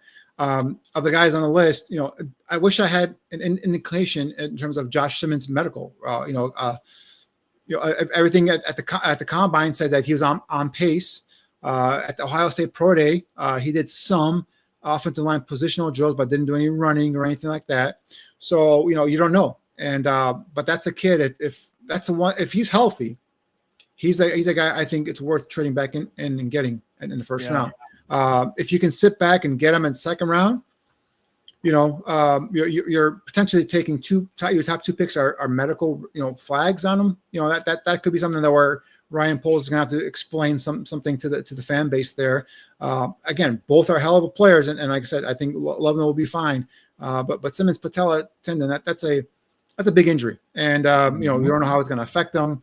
I think I've heard players come back from those before, without, in terms of missing a beat, but right. Until you see it on the field, you just don't know. But Josh Conerly Jr. would be a hell of a pick at pick 39 for me, at least. I think that guy that come in and play both left guard and play a potential left tackle. Donovan Jackson is a left guard by trade, but last year when Josh Simmons got hurt, Jackson kicked out to left tackle and obviously helped lead Ohio State to a national championship. So I think he's a guy that gives you some of that position versatility. I think he'd be viable and an option there at 39. Jonas Savania, I like him more as a right side player, but he's definitely a guy that brings some of that power. A guard probably. He's played left tackle. He's played right tackle in his career at Arizona. So I guess theoretically he could come in there and be a left tackle / left guard backup. Possibly, but in the second round there as well. And obviously Miles Frazier, I absolutely love this kid. I think gives you another one that gives you some of that versatility in terms of right guard, right tackle, left guard. But I think Frazier, you could probably maybe wait until a third round with that pick 70, was it 73 or 74? They have 72 in the third round to pluck a Miles Frazier. Well, in a perfect scenario, if they assuming they don't trade down or trade up or whatnot, at 39, you're probably looking at the best, either edge or running back player, or possibly, and then 41, one of these offensive line we just talked about, or maybe if you're gonna, if there's a big run on running backs or receivers and all that stuff, maybe some of these offensive linemen could slip into that pick 72 area, so and then maybe you can wait and you can get your edge guy or maybe defensive tackle at pick 39 and running back at pick 41. Or maybe even wait on running backs. Again, deep class, right? We got to see how this board falls. The big run tomorrow on running backs and receivers and again, quarterbacks on top of that second round is where these things get interesting for the Bears. So I think we'll have a better idea. Once the draft ends tonight, we'll see who's still available. What group has had a run on so far as one of our listeners, I forgot the name, but the trenches, right? We've got some players now, a run here on trench players. So we'll see what goes here, but Benny, let me ask you this question: if we go with trenches with those 2 second-round picks, what do we do at running back? Are we looking at a Trevor Etienne? Are we looking at a Jadon Blue? In other words, we possibly will not land a bell cow starting running back. We will land a supplemental pick, either a bruiser or game-breaking type offensive lineman with DeAndre Swift still being the starter. What do you think about that? You're talking about if we don't pick a running back at pick 39 and 41, correct? Correct. Okay. Yeah. I mean, in third round, 72, you could still get, let me pull up my running back list here real quick. Sure thing. Brandon Lawrence brings up a great name, Brashard Smith. I mean, Brashard Smith is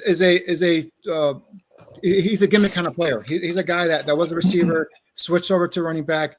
He's not a full-time running back. He's not a guy in between tackles kind of guy. He's a guy you can get on day 3 most likely. And again, give you some punt return ability and all that stuff. But you're talking about a guy that'd be a nice complement, a 1-2 punch, if you will, with DeAndre Swift. Brashard Smith is not that guy for me. But talking about guys in the third round, possibly like some of these might be a little bit too high, but like a Taj Brooks, maybe day 3, 4th round, 5th round area. Devin Neal from Kansas could be a guy. RJ Harvey is a guy I like a lot from UCF.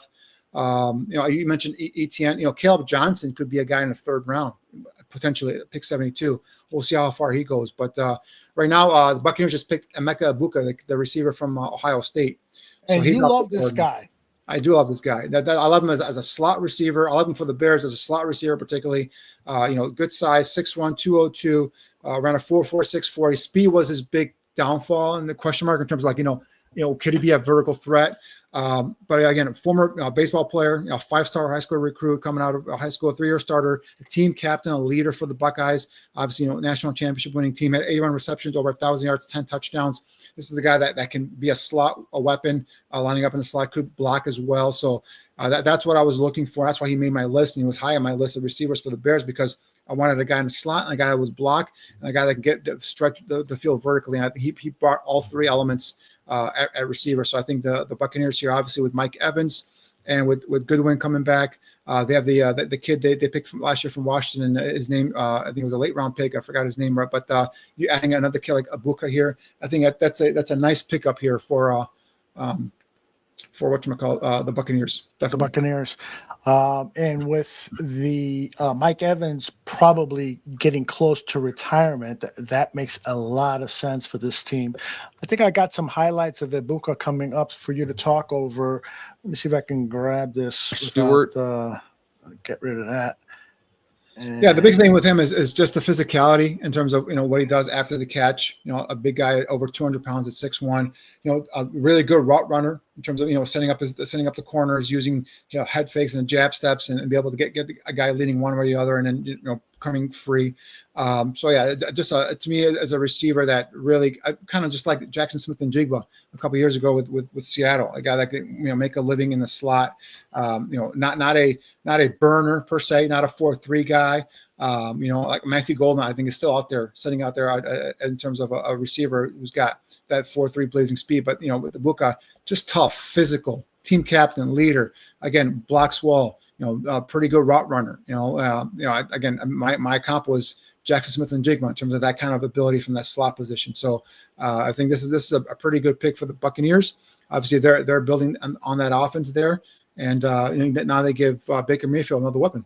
Does he remind you a little of Terry McLaurin, Ibuka?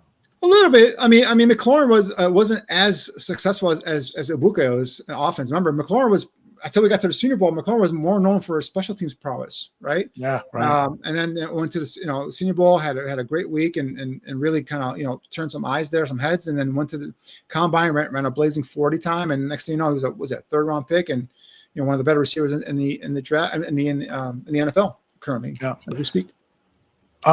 My man Brandon says, I agree with you on the running back we were just talking about, but he did say that the Bears were his best interview, so we'll see. And then Brandon that could be a potential. Brandon, that could be a potential. Yeah, day 3 definitely, because they could go 2 running backs, depending on who to get. Right, if they get anybody in the 2nd or 3rd round. But also going back to what you said as well, if they don't go running back here with pick 39, 41, now you're kind of looking at. Maybe not the perfect complement, but maybe you bring in a guy that can be a weapon, and now you give Roschon Johnson another year or whatnot. But Taj Brooks is a guy I really like a lot. 2nd round might be too rich for me for Taj Brooks. Maybe a 3rd round, maybe 4th round, but you have a 4th round pick, so we'll see how that works out. But I love DJ Giddens. I've been talking about this guy. I think you're tired of listening to me talk about this guy, Aldo. But I mean, the kid from Kansas State. In between the tackles type of runner, 6 foot, 205, 210 pounds. The guy can get it done in between the tackles. And again, would be a nice compliment to DeAndre Swift. But so far we haven't had the running back run, right? The Broncos here are on the clock. I know they were tagged for a running back. They are very hot and heavy on Quinshon Judkins. So we're interested to see what happens there. That is the Broncos at 20. You're saying there might be interest in Judkins, huh? Judkins or Omarion Hampton, but this is also a spot where Adam Schefter earlier today reported that the Giants and other teams are trying to jump back into the 1st round for a quarterback. So we'll see if there's a trade here potentially. But if not, I think if they stay here with the pick, I know they were looking at tight ends as well. So I know they were looking at Colson Loveland too. So yeah, Brandon, I love Giddens. I know Judkins. I am. I'm right there with you, Brandon. We're on the same page there with Judkins as a perfect fit here, and then I love Giddens too there. But yeah, so we'll see what happens with the Broncos. Do they trade with the Giants or any other team trying to get a quarterback? Do they stick and pick? But I know they're high on Omarion Hampton. They love Judkins, the Broncos. That is, they love Colson Loveland. I think they were looking to see if he would drop down to them as here as well.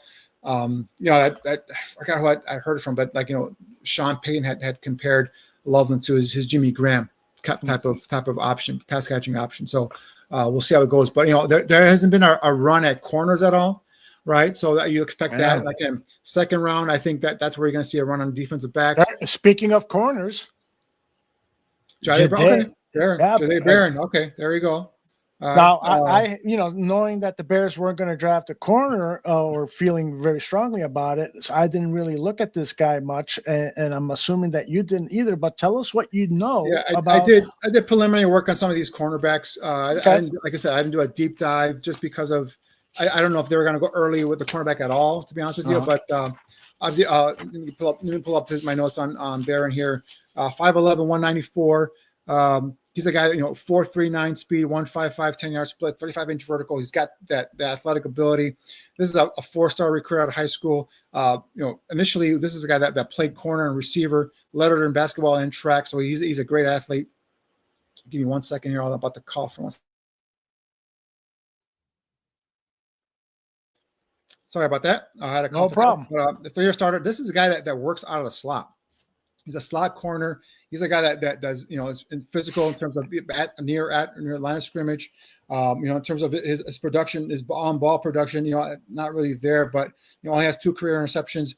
8 career interceptions. He had 5 last year. He has 11 passes defense. He's got 24 passes defense for his career. A forced fumble. So this is a guy that is going to be a slot corner for them. And again, someone that really does well at or near the line of scrimmage. So this is adding to a defense that already has Patrick Surtain and so on and so forth. So a curious pick again. They were heavily in the running back market, and they have bypassed the running back. So if this continues, we're talking about the Bears maybe not having to, or maybe having to make a pick at 39 running back. Maybe other than Genty, maybe everyone else could be available at pick 39 for the Bears at running back, right? So maybe they could afford to wait and may see who drops or just pick their next best running back on their board as well. So this is kind of working in favor of the Bears in terms of the running back position.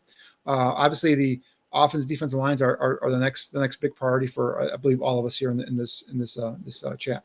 Yeah, the conundrum that the Bears are in is that they will definitely be in that position where if they draft one of those running backs, if the Hamptons and Judkins and Hendersons fall to the second round and they draft one of them, then they come away with a tight end and a running back of those top 3 picks.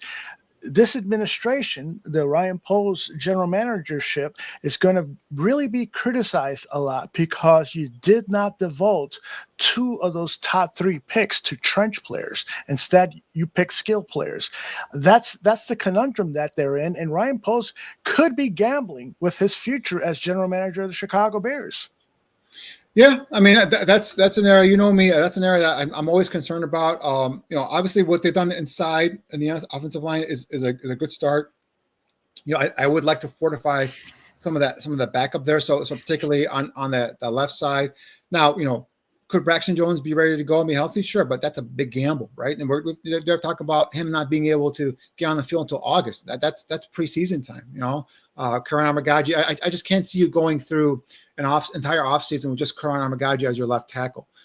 So I think that's an area that they should look on, and obviously we'll see what's available to them. But defensive tackle is still a need for me. Now edge, they might say, with Odubingo they brought in, and also Austin Booker going into his second year, they might feel like, giving those kids a shot and maybe taking a flyer on a guy in day 3 who's just a premier pass rusher. So we'll see how that goes. But yeah, I mean, the defensive tackle, defensive line, and obviously, getting someone in the trenches on the offensive side to at least be a competition or compete at left tackle would be something that I would think that I would hope that they would make a priority here going into day 2 and day 3.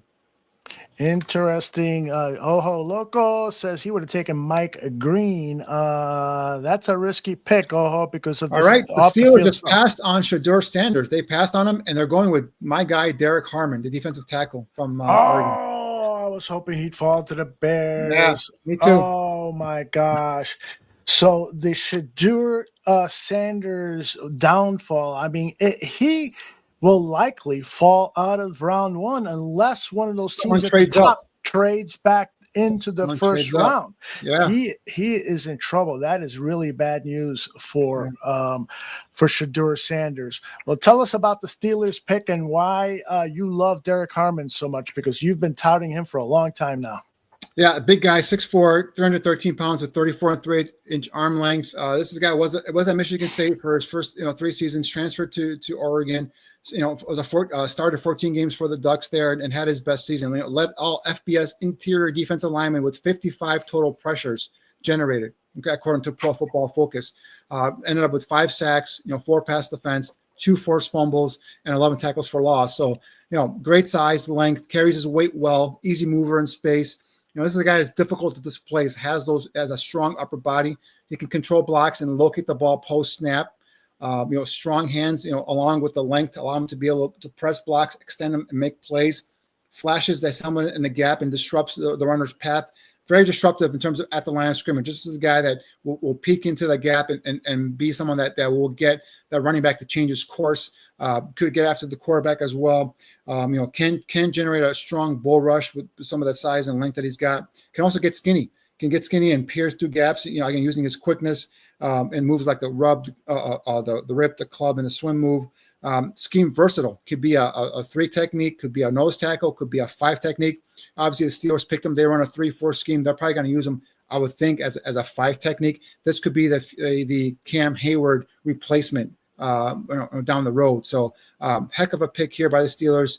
I was hoping that he would last into the second round, but there's he's gone right now here as well. So again, the trenches, which is where this draft really was. A lot of people are talking about the strength of the draft in the trenches. It's picking up steam, and other than like a corner here or a receiver here, it's been mostly a trench type of first round so far. Getting back to the Bears pick of Colston Loveland, Grizz says, I feel like Loveland will be a Dallas Goddard at best, nothing more and nothing less, far from a blue chipper. Yeah, and that was the thing, Jay, is that with there only being a handful of blue chippers, unless the Bears traded up, they weren't going to get one. I mean, if you think Mikel Williams was a blue chipper, then they bypass one, because I wouldn't say, Danny, would you say that Colston Loveland is a blue chipper? I don't think anyone could put him in that blue chip list. Potentially, I think he could be a blue chipper. I mean, I'm really, really high on Colston Loveland. Obviously, I'm higher on him than a lot of people are, but I really think the way Ben Johnson utilizes tight ends and the way he could utilize his strengths. Again, 6'6" with 32-inch arms. That's a huge catch radius. That's a big target. Guy can move. He can run at least a 4.55 40. Again, athletic. Dynamic. So everyone that's disappointed, just give this kid some time and watch this kid develop and watch him play. He was one of the better tight end prospects coming into this draft. The season, right? So it's not like this guy just came out of nowhere and all of a sudden he's a top 10 pick. So I think because of no one really had mocked him top 10, even though a lot of people had him at, like, I know Dallin Jeremiah had Colston as a 7th rated player in the entire draft class. So he pulled out his 150, I think a couple weeks ago, I think it was, and then he was like number 7 or number 8. He was top 10 in his overall class. I mean, this is a very talented kid here. So let's not just kind of look over that. But yeah, I mean, Mikel Williams was a guy I would want. Jalen Walker was a guy I really loved. But again, I understand that the scheme fit was not ideal there. But Williams was the ideal scheme fit in terms of a defensive end. But they felt, obviously, new coaching staff, offensive minded coaches. Coach loves tight ends. They put a bigger emphasis on getting a tight end at number 10, and they'll tell you that he's probably one of the blue chip players that they had on their board. So for me, he's a guy that has potential to be a blue chip player down the road. Brandon is saying that Peter Schrager of ESPN says that his favorite pick of the draft so far is Colston Loveland to the Chicago Bears. I absolutely love this. And I want to share with you another suggestion from Brandon. He told me to call this up from Courtney Cronin. She tweeted out, Jeff King on why the Bears went with Colston Loveland over Tyler Warren when both tight ends were available at number 10. This is what King is saying. This quote, Tyler is going to be a great player, right?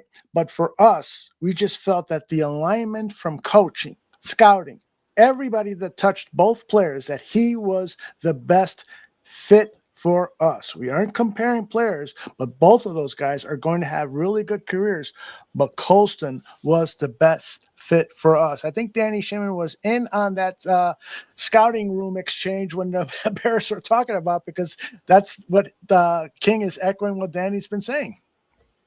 The perfect complement to Cole Kmet. So that was the thing. I went into this draft process looking for tight ends that would be that complement type of player, and the Bears I believe they got a really good one.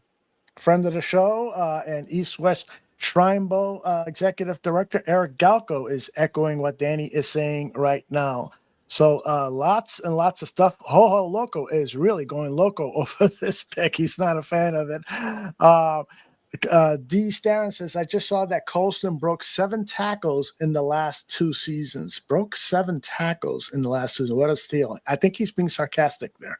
So D. Starren may not be a fan of Colston Loveland. I just hope that this guy shows up to camp, next week. I think these rookies show up. Or, 1 or 2 weeks. This weekend. Is it not this weekend? Oh, no. You're right. It's next weekend. You're right. Okay, so I hope he shows up and he's ready to play, or at the very least, looks very, very close to get to 100%, because I don't want the worst thing that can happen right now is if the Bears pick a guy who is injured and he has to be redshirted in 2025. That would be a catastrophe. Yeah, that would be a catastrophe. That would be a top 10. That would be, but I'm pretty confident they wouldn't have made the pick if that was the case. Now, I've been on here. I haven't checked. Has there been any updates from any of the Bear officials in terms of his medical from the doctors? Yeah, I haven't seen anything, but I'll take a look. And Brandon saying that Galco says Loveland was his number 2 player after Hunter. You think that's too much praise, that Galco? I thought I was high on Loveland, but Galco was a little higher on him. But I'm gonna tell you, this is a talented kid, guys, and I keep saying it, and at times I just feel like I don't know what else to say, but I know the hype with Tyler Warren was there, but it doesn't fit what this coach wants, and it's not the perfect complement, like I've been saying all along. So I'm telling you, this is a guy that is a good player. Potentially could be a great player. So let's not just very big. Obviously, the other guy I wanted would be Michael Williams, and we're gonna compare and contrast and see how Michael Williams' career goes and how Colston Loveland's career goes. But I think at the end of the day, everyone's going to be happy, because I think Colston, you've got a perfect tight end for this scheme, for this head coach. And don't be surprised in day 3, maybe 6, 7 round, they draft another tight end, because it's a deep class and this coach loves tight ends.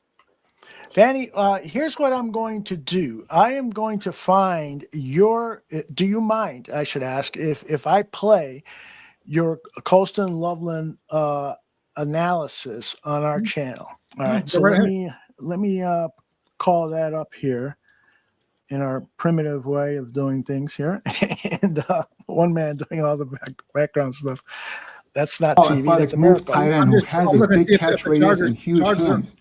Easy mover who displays very good body control and balance. Willing, try-hard run blocker, runs his feet on contact and gives max effort to pin or seal a defender. Will quickly elevate to the second level to try and block for his teammates. Good release quickness off the line, sinks his hips and accelerates at the top of his routes to create separation. Has a feel for coverage and finding soft spots in zones. Creates mismatches in the slot with his length and has the play speed to beat and outrun linebackers. Big, soft hands, can climb the ladder and pluck the ball out of the air utilizing his long arms. Competitive, run after the catch, can run through some arm tackles and run away from defenders. Can also line up inline or be flexed outside. Weaknesses. Has a thin frame and lacks the build and play strength to be an effective inline blocker initially. Will need to bulk up. Has to be stronger when attacking the ball in the crowd. Physicality through the catch is an area he can improve in. You can see some concentration drops in traffic on his game tape. He can't get distracted with bodies around him. So, Danny, let's go through those negatives, because every time I am reading a scouting report, I always go to the weaknesses first, because I already got a pretty general idea that the guy is good. That's why I'm looking up, but I want to see where are the problem areas. So you talked about his skinny frame and other things. Can you expound on that, please? Yeah, in terms of just being an inline blocker, I think as a guy that's he's 248 pounds right now. Last time at the combine he measured him, so I don't know if he's put on weight or whatnot, but he's gonna have to bulk up to be able to handle, be better equipped to handle defensive linemen and at the line of scrimmage, right, as a blocker. So and Joe, right there, you're right. He's a smooth route runner. I talked about it earlier in terms of he was other times where he was wide open and the quarterback in Michigan didn't even look at him, and it's because he created separation with his route running ability. In terms of catching through contact, yeah, there are some times where a couple times he went up and there was a defender over his back and the guy that knocked the ball out of his hands. I just want him to be a little bit more stronger at that point as well. And again, those are things that he can get better at as he gets stronger, going through an NFL, regimen in terms of, the weight program and all that stuff. So I'm not concerned about that. The drops, there are a couple times where, it looked like he kind of peeked to in his peripheral vision and saw the defender coming and had a drop here and there, but, they weren't prevalent throughout his tape. So they're not like big glaring, issues there, but yeah, this is a guy, again, what you're going to use him for next year is going to be his ability to go up there and make plays with that size and that length and that big target, ability. So again, smooth route runner, gets on the seam, can threaten the defense, will be a nice compliment to Cole Kmet, and eventually can get bigger and stronger and be a guy that can line up in line as well. And then you have a true two tight end attack there as well too. So, but yeah, definitely a kid that. Was I surprised he went top 10? Yeah, you could say that, but it wasn't a point where like I had him in I think going 14 to the Colts, so it wasn't that big of a leap, if you will. Danny, I think sometimes that I'm blessed because I was saying to myself, man, I wish Tooch was here because I really need to run to the washroom. And guess who pops in? Johnny Santucci. How are you, brother? Unmute yourself, my friend. All right. There you go. I'm old. That's what. Great job tonight, fellas. I'll be right back. Yeah, thank you, Tooch, and thank you for popping in. I'll be right back to join you guys in conversation. Yeah, we got a running back off the board. Omari Hampton goes to Jim Harbaugh and the Chargers. Wow. No, oh no. So, yeah, will that start the run on running backs? We'll see here. Yeah, I mean, like you said though, Danny, you've been saying all along this is a really deep draft for running backs. It was a long shot for the Bears to get Ashton Jeanty, who I thought would have been a perfect fit, if not a fantastic fit, and a possible Rookie of the Year candidate, Offensive Rookie of the Year candidate. It wasn't in the cards. I'm sure they tried to trade up, but I'm just curious because so Jacksonville gave up a shit ton of picks. They should have the number 5 pick. Yeah. I believe it was 2nd and 4th, and then a 1st next year. That's a lot to go up 3 spots, right? So that's mainly because of the limited amount of blue chip players in this draft, and so that's why they put a premium on that pick. So for the Bears to go up from 10 to 5, you would think they had to give up more than that, right? Because they're going up 5 slots, and they're coming up for a premier player at Jeanty, but. So, who knows? I'm sure they got involved with Cox with the Browns, but just, the asking price might have been too much, for them. So, and then the Browns probably felt that if they accepted whatever the Bears were giving them, going down to 10, the guy they wanted which was Mason Graham would probably have been gone by then. So that's why the Browns said we'll keep the picks and we'll keep the pick and we'll just pick Mason Graham here. So yeah. I think that if I had to guess, obviously I'm not there. If I had to guess, I think that's how it went. The Bears tried. The Browns wanted too much. Yep. The Browns said for us to take less than what we want, we might lose our guy. Yep. The Raiders weren't moving. Raiders weren't moving. Raiders wanted Jeanty, and that's what they got. Yeah, and I know folks wanted trenches, more trenches, and that's always a great plan. I'm not going to knock that. But in this draft, there really wasn't anybody worthy of the 10th overall pick at left tackle. I know Kelvin Banks, a 3-year starter, but like you said, he was on the ground a lot. I wasn't advocating for Kelvin Banks at number 10, and luckily he went number 9, so that wasn't even a discussion. But the only one guys. Yeah, the only one our 2 guys. Yeah, the only one to I would have debated would have been Michael Williams.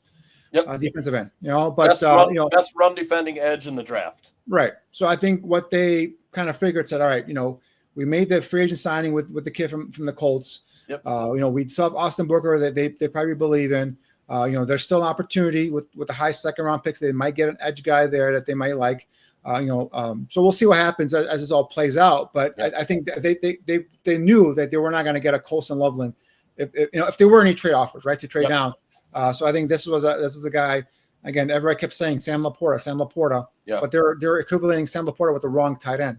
This was the tight end that opened at Sam Laporta for them, and I think that's why Ben Johnson. It was a Johnson pick for sure. Yeah, this is Ben Johnson's pick, guys. This is Ben Johnson's draft. I mean, I'm telling you. Yes, he's working with Ryan Poles. Yes, but if Ben Johnson wants a player, he's getting him. If Ben Johnson doesn't want a player, they're not drafting him. So just let's make that clear. Put it out there that this is a Ben Johnson run in terms of the draft here. So I got a great segue. I don't know if you guys saw this, but Barrelissimo posted this about Loveland and what Ben Johnson could do with him. He said, Colson is the best option for your tight end 2 in the huddle, forces defense into base or nickel defense, while Johnson is still on the headset to Caleb. Out of the huddle, whether base defense or nickel, line Loveland as the outside receiver and see the matchup. Then motion if you don't like that matchup, as he could be the lead blocker in space or a guy that linebackers or safeties can't stay with. Yeah, exactly. That was the plan. That's basically what he's doing is he's scheming him in a mismatch, right? Getting him on a linebacker one-on-one.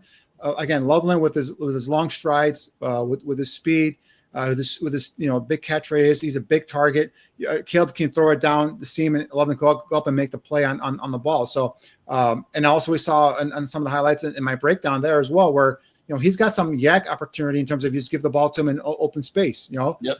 He's not a shifty stop and go make you miss kind of guy, but he's with those long strides, he makes up ground quickly, and 3rd and 7. Dump it off to him on the side and the flat, let him, with a lead blocker, let him go get a first down. So, these are opportunities where Ben Johnson now is going to see, and then obviously still have Cole Kmet, who's not a sack of potatoes in terms of as a pass catcher there either, So, and now you had DJ Moore and you had Roma Dunze, and then hopefully you get another receiver in this draft that gives you some of that speed element. And although even your guy, Jaden Blue, if he's available at day 3, that's a weapon. Someone mentions Brashard Smith from SMU. That's a weapon you can utilize in multiple different ways, out of the backfield, as a slot receiver, in whatever. You can do a lot of different things. And so as I'm saying, yes, we gotta address the trenches. We gotta address defensive tackle, at least in my opinion. Maybe you don't get an edge, but you got to get a defensive tackle, in my opinion. And you got to get a guy, and not a project. You got to get a guy that's going to come in here and at least give you part of that rotation, whether. I'm not saying he has to start week 1, but he's got to be someone that comes in and maybe that second or third wave at defensive tackle, because I still is an area where I feel like there's something that we need to go. Now, keep in mind, guys, the Giants just drafted Abdul Carter, number 3 overall. They have Kayvon Thibodeau, who's coming up on a 5th-year option, which I believe they have not yet picked up yet. So could Kayvon Thibodeau be an option as a trade target? Now, he's not the ideal fit, but I'm just giving you an example here. Or Trey Hendrickson. Yeah, we don't know what's going to happen in terms of who picks up where and who all of a sudden becomes available, right? So let's keep that in mind as well. So it's but yes, trenches are still. Aldo and I talked about it earlier too before I jumped on. Trenches are still a main focus for us here with these next 2 picks. Yeah. So hopefully they go there. Trey Hendrickson, Dennis Allen had when he was in New Orleans. So now that the Bengals drafted Shamar Stewart, they could trade. That's a good call. I didn't think about that one. You're right. That's a good call. Trey Hendrickson. Now, what as far as Loveland goes, also they lost Hubbard. Hubbard retired, so they do need a replacement. Okay, Hubbard. That's right. Hubbard retired. So with Loveland and Kmet, when the Lions drafted Sam Laporta, they traded Hawkinson away to a division rival. I could see Cole Kmet getting traded. Aldo and I talked about this on Tuesday, that Cole Kmet ruffled a few feathers when he said that his teammates weren't working that hard in the clubhouse. That probably didn't sit too well with Ryan Poles. That's a great point, too, because you're right. They had TJ Hawkinson. They traded Laporta. And now did they trade? I think Laporta and Hawkinson play, right? Number 23 is the Packers taking. Oh, that's a good pickup. Packers have said, F you, Aaron Rodgers. Rodgers, we're doing everything we want us to do. That is unbelievable. Now, this is a sneaky good pick because. Oh, yeah. Right, because obviously Christian Watson is probably, who knows when he's coming off a torn ACL. This kid's got 4.39 speed. Now he's not as big as Christian. I think he's about 5'11", but he's a damn good receiver. And that's a weapon probably out of the slot for the Packers. So that's a hell of a pick for Green Bay there. Yep. That is a huge pick. And there is some significance from the theatrical part of the NFL for the Green Bay Packers to pick the first wide receiver in over 10 years in the first round in Green Bay with those fans. We're watching the delay from ESPN here. Those fans are going to go wild. they finally got a wide receiver, and I believe that Matthew Golden is going to have a better career than Tate McMillan. I like Matthew Golden better as an all-around football player. Danny, what do you think about that? Matthew Golden in terms of better than who? I'm sorry? Better than McMillan. McMillan. I'm drawing a blank on McMillan. Arizona, the big kid. Tate McMillan. Okay, yeah, no, different. I'm sorry, different type of players though. Yeah, although different different type type. of player. I mean, McMillan's It's more harder of that to find big, an X. Yeah, receiver. he's more of that. Yeah, big. Go up and get it, kind of like I equivalent to like a Mike Evans type of receiver. Where Matthew Golden's more of that slot 4-3-9 guy that can get open down the field. That's not punt return ability as well for you. So he gives some special teams access there too. So yeah, no, he's a more quicker, shiftier, kind of stretch of field kind of guy. Where McMillan's more of that big body, go up and get it, even if he's covered type of players there. So different type of body types there. I'm telling you, 6 through 10 on Daddy's list. I'm good with any of those guys. Yeah. Hold on. But you had, to my point though, Danny, you had McMillan below Golden on your top 10 list, and so maybe that's why I felt like Golden was going to have a better career. Because of the fact I wanted someone in the slot, and I think McMillan was more that X on the outside type of receiver. Not that the Bears needed that, but the talent it was too good for me to just omit him from the list entirely, right? So, not that it filled a need that I was looking at, but maybe that he would see Ben Johnson would say, all right, no, we could kick DJ more inside the slot, even though DJ hasn't done a lot of work from the slot, but we can put McMillan and Roma Dunze on the outside, DJ in the slot, and now you got some big guys. But now with Colson Loveland, guess what? He's your big type of receiver here as well. Now 6'6" with 32-inch arms, big catch radius. So you don't necessarily need a Tate McMillan because you got him at your tight end with Colson Loveland. Although I was like, I know that I wanted Ashton Jeanty for the Bears. I thought it was a perfect fit for Ben Johnson's offense, and I took a lot of flack from Barflies, which is fine. But now they're all mad because we took Loveland at 10. That's right. You got to find something to be mad at. They're not mad at me anymore. That is nice. But Bersky has told me that on Saturday he's going to find something to debate with you on. I can't wait. I love Bersky. I also have breaking news, though, Aldo. Dan Aguirre's next purchase. There we go. It's already been ordered. Yeah, it's ordered. Is that the correct number? Well, that's what he wore at Michigan. It was 18, Yeah, that's wild. That is wild. Do we who's wearing 18 now? I'm wondering who's losing that jersey. Right? I think let me check. I had the roster up here. Let me see. Hold on 1 second. Let me take a look. I got number 2. I don't know who has it though. But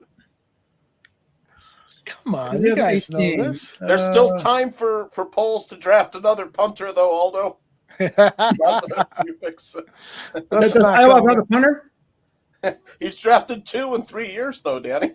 Yeah, but I think Iowa's out of punters, aren't they? Yeah, we're out of punters. Oh my God! Seriously, how do we not know who number 18 is? I know, I got it right there. Caleb Williams. Oh my God! I had a brain fart too. I had a brain fart as well. Sorry, I don't know why. Yeah. Hold on a second. Duh. Yeah. Right. You can't. Starting quarterback is your number 1 pick of last year's. He ain't getting 18. No, he's not getting 18. There it is. Yeah. Brain fart for me. Yeah. Yeah. I was right there with you, man. I lost it too. I'm like, oh, who's 18? Do I have 18? Yeah. Duh. But yeah. All right. Let's see. So Vikings. Okay. Oh, here we go. Vikings took Donovan Jackson, the offensive lineman. It's on my wish list. All my guys are going, man. Yeah, I like Jeanty. Kenneth Grant, I told you on Tuesday he would be a first-round pick. He went 13th overall. I really love the potential. Yeah. Thought he was like a unicorn. You get pass rush pressure from the nose. I mean, that's rare. Yep. A rare player. The Vikings lost Christian Jericho, their left tackle, last season, and he should be ready to go this season. But Jackson is a brilliant pick by the Vikings. I thought they were going to trade out of the first round because they only have like 4 or 5 picks in this draft. I thought they were going to trade out and acquire more picks, but instead they filled a huge need. Interior the offensive lineman and a guy that has experience at the left tackle position if you're all pro. go. Darashaw can't go. And Jay Grizz is saying, we are all laughing, but in all seriousness, I see the Bears drafting top 10 next year again. So there's that. Okay. You know, I understand. Because of why? I'm curious. Is it because of this first round pick, or why is he picking? Because I can answer, I think, for Jay, is because we're deviating away from the plan, which is to grow the trenches. Let's dominate at the line of scrimmage. And we picked up a tight end who now, Danny, please take this with the respect that I'm giving it. If you tell me Colston Loveland is special, I believe you. He is special. But I do believe that with the current roster, you could have drafted Elijah Arroyo. You could have drafted Harold Fanine. You could have drafted some of these other mid-tight ends that you had on your top 10 list. Thomas Fidone. And you could have gotten, not as much as you get out of Loveland, but you could have gotten something good. And then with the interior offensive line or the defensive line, in adding that with your top picks just seems like a wasted opportunity. So I agree. I'm obviously I've said it multiple times. This is a deep tight end class. You can get guys in the third, fourth round and be happy with it, right? Obviously, you won't get the caliber of a playmaker that a Colston Loveland projects to be. So the only thing I've already said that another player I would have taken would have been Mykal Williams. Who would have you or anybody else in the chat that disagrees with the pick? Who would you have rather taken? Don't tell me Tyler Warren, right? Yeah. Because this is if you're going to go Tyler Warren, this is a better fit than Tyler Warren. So who would you have taken that would have made you happy? I'm not talking about you guys specifically. I'm about anybody who's saying that this was a bad pick. Who would you rather have taken that would have made you happy? Now, obviously, I love Mykal Williams was the obvious. Yeah, Michael, he's one, yes, and that's something that I was advocating for throughout the whole process. So obviously, they felt that Colston was a bigger impact player. I think we had a report. It was a Courtney Cornin said that Jeff King mentioned he was one of the blue chip players on their list. So this is going to be a draft. Remember, Aldo, I told you this is going to be a draft where I have a guy in the top 15 of the draft, and they might have a guy in the bottom 30th or bottom 60th. It's the rankings are all over the place. And I might have a guy in the bottom 50th, and then I might have him in the top 20. This is going to be a draft like that. But the one thing that was obvious is Ben Johnson's going to draft the tight end. He was going to draft the running back, and if you want the perfect tight end for Ben Johnson, Colston Loveland was the guy. Now, Mykal Williams, I would have loved him as well. So if that's the only other player that I see passing up that I can be like, that could hurt. That could hurt down the line. But I feel like both players have potential to be really, really good. Yeah. Mykal Williams and Colston Loveland. So Yep. Yeah, I mean, look, Colston Loveland looks a lot like Travis Kelce out there when Kelce first came into the NFL. People are like, man, look at the potential with Kelce. It took him a while to get into the league, but man, then he really broke out. He's kind of the similar mover. He's a mover and route runner. He's a good Loveland. I'm not upset with the pick. And I'm not either, because again, I'm putting my trust in more specifically into the head coach Ben Johnson. Yeah. Because we got to trade, guys. Sorry. Who do we got? The Giants are trading back into the first. The Giants have traded back in with the Texans to get to 25. Sanders. They're going to get one of the quarterbacks. Either Shedeur or it's going to be Jackson Dart. Yeah. Mm-hmm. If it is Jackson Dart, this could be like the Rodney King riots going on. You know what I mean? There's be so many people pissed off and say that it was just based on, the big personality that Sanders has and the Deion Sanders factor. You're getting a guy who has a big platform to talk about his son and could be the successor. Get ready. He could be the successor. Whoever the head coach is of the Giants, Brian Daboll, if it doesn't work out, then all of a sudden Deion Sanders is now the head coach of the New York Giants in 2026. Yeah, exactly. Jackson Dart, guys. Yep. It's Jackson Dart. Whoa! And that's the influence of Bo Nix last year, because to me they're similar players.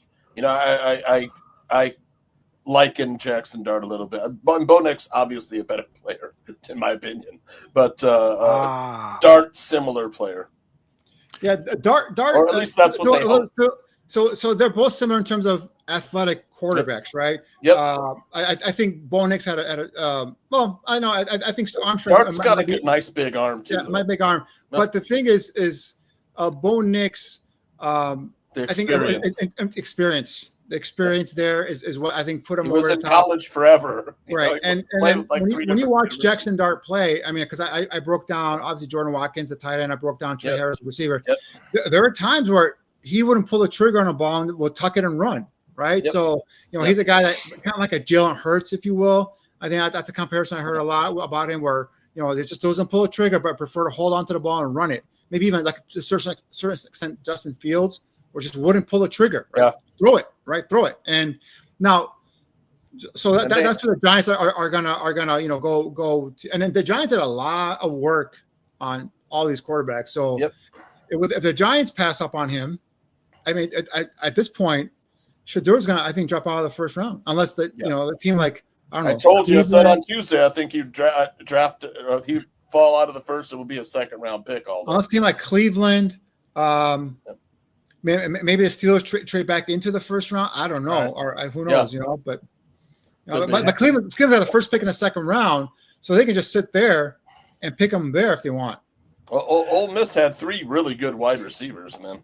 Trey Harris and Jordan Watkins. I love Harris is on my wish list, man. Insane, 5.2 yards per route run. That's just insane. He's a big, smooth running receiver, route running receiver. Nice catch rate as well. He's the when he gets going, he gets ahead of steam. He's the fastest player on the team. Jordan Watkins ran up. We got some clips of Jackson Dart on the screen. So why don't you guys talk about the quarterback who was just drafted? He had, like I said, he had 3 really good wide receivers at Ole Miss. Played under Lane Kiffin. It's that run and gun, wide open offense. Numbers might be a little inflated, Danny, of playing under Lane Kiffin's offense. The numbers will be inflated. The big thing is the size, is his ability, obviously, with touch, good arm strength. He's a guy that started off at USC, transferred to Ole Miss, followed, went there with Lane Kiffin, and really, this past year, I think really took off in terms of his ability to make these kind of throws. This one here, like where it's just that throw where he's the feather, the touch to be able to hit the receiver in stride. That's the thing where some of the other quarterbacks struggle with, right? I think like Cam Ward can struggle with some of that, but this is one of the strengths that Shedeur has in terms of he might not have the big arm, but he's got the touch and anticipation to get the ball downfield. So that's why for me Shedeur was the toughness but toughness. Shedeur he's the master of the short passing game. Right. I think 70% of his passes were like either at or behind the line of scrimmage. I think there was a breakdown I saw on one of the analytics websites. And so Shedeur's cool under pressure, man. He doesn't get rattled. And I think this is going to be a thing that he's going to put on as a block on the shoulder or like a chip on the shoulder, I should say, and it's going to fuel him, right? So that one thing I think that I forgot who asked him which receiver combination he liked, and he said the one which quarterback receiver combination did he like in the NFL? He said the one that's going to be throwing passes to DK Metcalf and George Pickens. So like naming himself as a Steeler quarterback. So the fact that Steelers passed on him. Now the Rams are on the clock. The Rams are a sneaky quarterback team, right? I think Matthew Stafford's getting up there in age. Could Shedeur be an option there for the Rams here? I don't think he is, but we'll see. Yeah, I mean, Jackson Dart, man, he hung in the pocket and took shots, man. He's tough too. Yeah, he's a good guy. When the play broke down, he was able to scramble around and make some nice plays. Oh, we got a trade. There we go. The Falcons are trading up. Are the Falcons going to take Shedeur Sanders? No way. No, I'm joking. I'm just though Kirk Cousins might be a guy who could end up in Pittsburgh. Yeah, I actually last night we did a segment on Draft on Tap. Shimon says, and that was my one of predictions is Kirk Cousins will be that Steelers quarterback. Yeah, or the Browns. The Browns too. Somewhere, someone will want a veteran like Kirk Cousins. Although I saw your lips moving all that, but you're on mute. I would love for you guys to talk about this. I don't see a player that's available right now that is worthy of the Chicago Bears trading up into the first round to try to nab them. Are you guys in agreement, or do you guys want to offer a name so we could debate on that? But I just don't think. I think the Bears are fine to stay pat at 39, and maybe if they get a nice offer, trade that 39 pick and for a little later. It'd be nice to pick up at a fourth, which we don't have. Well, or a third. I'd rather have a third than a fourth. I don't care if we miss a round. The higher at a minimum, picking up a fourth, though. Exactly, or of that quality. So, Danny, Tooch, look at your list of top players. You see a guy that you would say, come on, let's trade back into the first round for. There isn't a running back that I think they did that for. Offensive line, obviously. Josh Simmons, he'd be worth it if I know his knee. If his knee is cleared, that's one guy. But again, we talked about the shoulder injury with Colson Loveland. You take a Josh Simmons with the second pick. That's two guys coming off of injuries. I don't know if Ryan Poles would be able to handle that pressure. Josh Connolly Jr. is a guy I like a lot. Is he worth coming into the guy I was thinking about? That's a guy you could probably think about, but it depends again what it costs here. So Falcons trade 46. 242 and a first rounder in 2026 for the Rams pick. So they gave up next year. So and again, if you're coming back into the first round, you could probably give up next year's first round pick. So that's too much. For me right now, I'd rather sit there and wait. Offensive line. We have a couple of options there. We are looking for someone that can help. Either compete at left tackle or give you some nice depth there. Offensive line. Obviously, we're looking at defensive tackle. Darius Alexander is a guy now that sticks out for me. Defensive tackle. Running back Judkins is still there. Obviously, your guy Caleb Johnson is out there, still there. There's a couple nose tackles out there. I like Tyleik Williams and Alfred Collins. Tyleik Williams is a good run stuffing defensive lineman. Shows potential as getting better as a pass rusher, but he's definitely a guy I like too. But maybe 39-41 could be, if you trade down, you could maybe admit to late second round, you could pay. I'm not talking about trading up. I'm just talking about remaining players for the Bears. Exactly. But I mean, if it weren't such a deep draft at running back, Travion Henderson is a great fit for this offense. He's not a great fit in terms of a compliment to DeAndre Swift. But I don't care about DeAndre Swift because but Ben Johnson said he's. I know Ben Johnson they also traded Swift away when they drafted Jahmyr Gibbs. I mean, I don't. To me, DeAndre Swift is replaceable. He's a player that you can upgrade from. That's just me. But Travion Henderson is an excellent pass blocker. He's an excellent receiver. He's got home run speed. He doesn't have the great vision like Judkins or Hampton or Caleb Johnson. But he is a good fit for this offense. But if you have DeAndre Swift, doesn't scare anybody.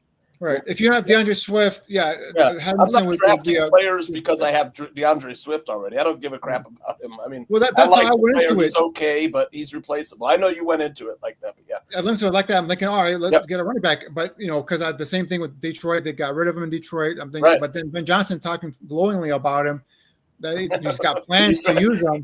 He's like, I love it. Well, of course, he's not going to say, I'm going to trade DeAndre Swift immediately, Well, but, I mean, you don't have to say that. He's got to pump him up, but he's like talking about ways he can utilize him and all that stuff. So we'll see. But to me, he's just a backup or complementary role player.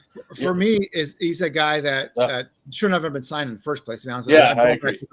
I was not happy with that. But you like Quinshon Judkins, but I mean, Quinshon, he does not give a crap about pass blocking, man. He is not a good pass blocker. And I don't know how much the Bears place on the value of pass protection. It's probably higher than I would think. All coaches love pass. I love the player as a great running back. He does not care about pass protection. I mean, I'd rather have Caleb Johnson, maybe a little bit better willing pass protector, or DJ Giddens. That's a guy I like a lot. Or the two best pass blockers in this draft are Travion Henderson and LaQuint Allen. LaQuint Allen he's 40, 50 receiving yards a game if you draft a guy like that. Yeah. But, I mean, he's not going to get you the tough yardage like Judkins is Right. going to get you. But, I mean, look, LaQuint Allen, fantastic pass protector. That's a total Baltimore pick. So no, that's wrong. That's the Oh, it's that's the not Falcons. Baltimore? That's the Falcons pick. The Falcons, Oh, the traded up Falcons with the traded up Rams, for taking the James. Rams. So they've taken Jalen Walker and James Pierce. Talk about explosive, fast Yeah. guys on defense. Oh, man. yeah. Yeah. James Pierce and Jalen Walker.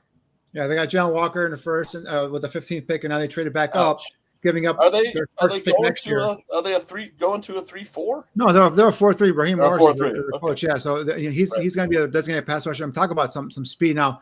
Sounds like that with this move. That sounds like they will plan on utilizing Jalen Walker as an off-ball linebacker. I'm assuming, Yep. and then bring him down and just to rush after the quarterback Yep. on on third downs and passing situations. We have Pierce coming on one side, and you have obviously Walker's a better player in my opinion, but Pierce will be defensive end. yeah, he's going to be 4-3, defensive end. 4-3. But right now he's just a pass rusher. He's not really a guy Right. that interested in playing the Situational. run. That's Yeah, what I was going to say. Yep. So we'll see how that Danny, goes. you scouted Pierce. Why don't you give us a quick report on him as a player? Yeah, let me get my notes out here real quick. If you guys want to talk real quick for a second, I'll pull up my notes. What do you know about Pierce? Man, he's the guy that has the pass rush juice off the edge. This is like a guy that would be fantastic and situational pass rush. He was deadly at Tennessee. I mean, this is a guy that can definitely run, wrap around the end with his speed. He's all speed. He's a little light. He's not going to play the run like Michael Williams would. But he's lighter. He's like 240, 245. Yeah, He's got good 6'5", length, but good power though. I mean, you got it. 6'5", 245, 32-inch arms. He's a guy I saw more as a 3-4 outside linebacker than a true hand around defensive end. 4-star recruit coming out of North Carolina. Just a 1-year full-time starter with Tennessee. Made 12 starts. Now he's an athletic edge rusher. With good height. But adequate length. Right. So explosive first step, gets off at the snap. Got the closing speed, the burst to be able to close. Can convert speed to power and shock offensive tackles. He's a guy that last year had 10 sacks and 14.5 tackles for loss. I'm sorry, 2 years ago. Last year he had 13 tackles for loss, 7.5 sacks. So the last couple of seasons he's at 17.5 sacks. So he's been very productive for Tennessee here as a edge rusher, off the edge. But again, is he an ideal fit? If we talk about the Bears, it was not an ideal fit because obviously the size and the length, but also, and also as a run defender, he's not someone that really, looks to be a very, very interested, I should say, in taking on big blocks and stacking and shedding at the point of attack and being someone that sets a hard edge and all that stuff. So his thing is, I'm quick, I'm fast, I'm going after the quarterback, and I believe this is how they're going to probably use him there at Atlanta initially as a situational pass rusher. Yeah. That's why I asked if they were going to a 3-4. It's like he's more of a stand-up. Not to my knowledge, to my knowledge, they're Raheem Morris is the head coach there. I think they're going to stay with that. To me, he's a stand-up outside linebacker. Yeah, that's how I saw him too as a 3-4 outside linebacker. That's why when you saw the Ravens, you're like that's a Ravens kind of pick because 3-4 defense, guy flying off the edge. I've got two guys left on my list. Aldo, we already mentioned Trey Harris, who I just love because this is a guy that has that deep home run speed, the long speed.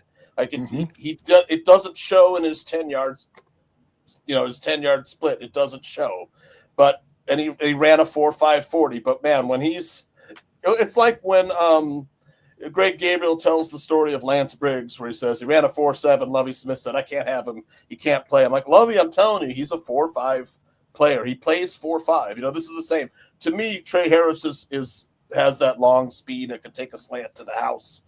He only played half a season and had racked up 1,000 yards. Like I said, an insane 5.2 yards per route run. It's insane. That's awesome. Right. I stand to be corrected. Jeff Albrecht, who was the Jets intern coach, is now the new DC in Atlanta, and they are switching to a 3-4. 3-4. Okay. And It makes sense now. So they have Leonard Floyd, Jalen Walker, and now James Pierce. So Jalen Walker's going to play in one of the middle. right? Looks like Would you say? hopefully Hey guys, two quick things. Number one, I want to be on record as saying I like what the Falcons are doing. Trading that number one draft pick could not be as dumb a move as people initially are thinking. No. Plus, There's always a reason, Aldo, right? Yes, exactly. Clouded Future saying that the Ravens have taken the safety everybody loves. That's Danny's number one safety, Malachi Starks. Indeed. now that's a Ravens kind of pick right there. Yep. Yeah, really, it is because they got I Hamilton. love the way the Ravens draft, man. I'm always jealous of their picks. They always make me great too. picks. Yep. You know. Yep. I need the Commanders to take a safety because that was one bet I placed was 9-1 bets for the Commanders to take a safety because they don't they're on the clock, aren't they? They're on the clock. This is it. If they take Nick Emenwari here, I'm set. Mm-hmm. No, actually, that could be the pick there. I know. I'm hoping. Yeah.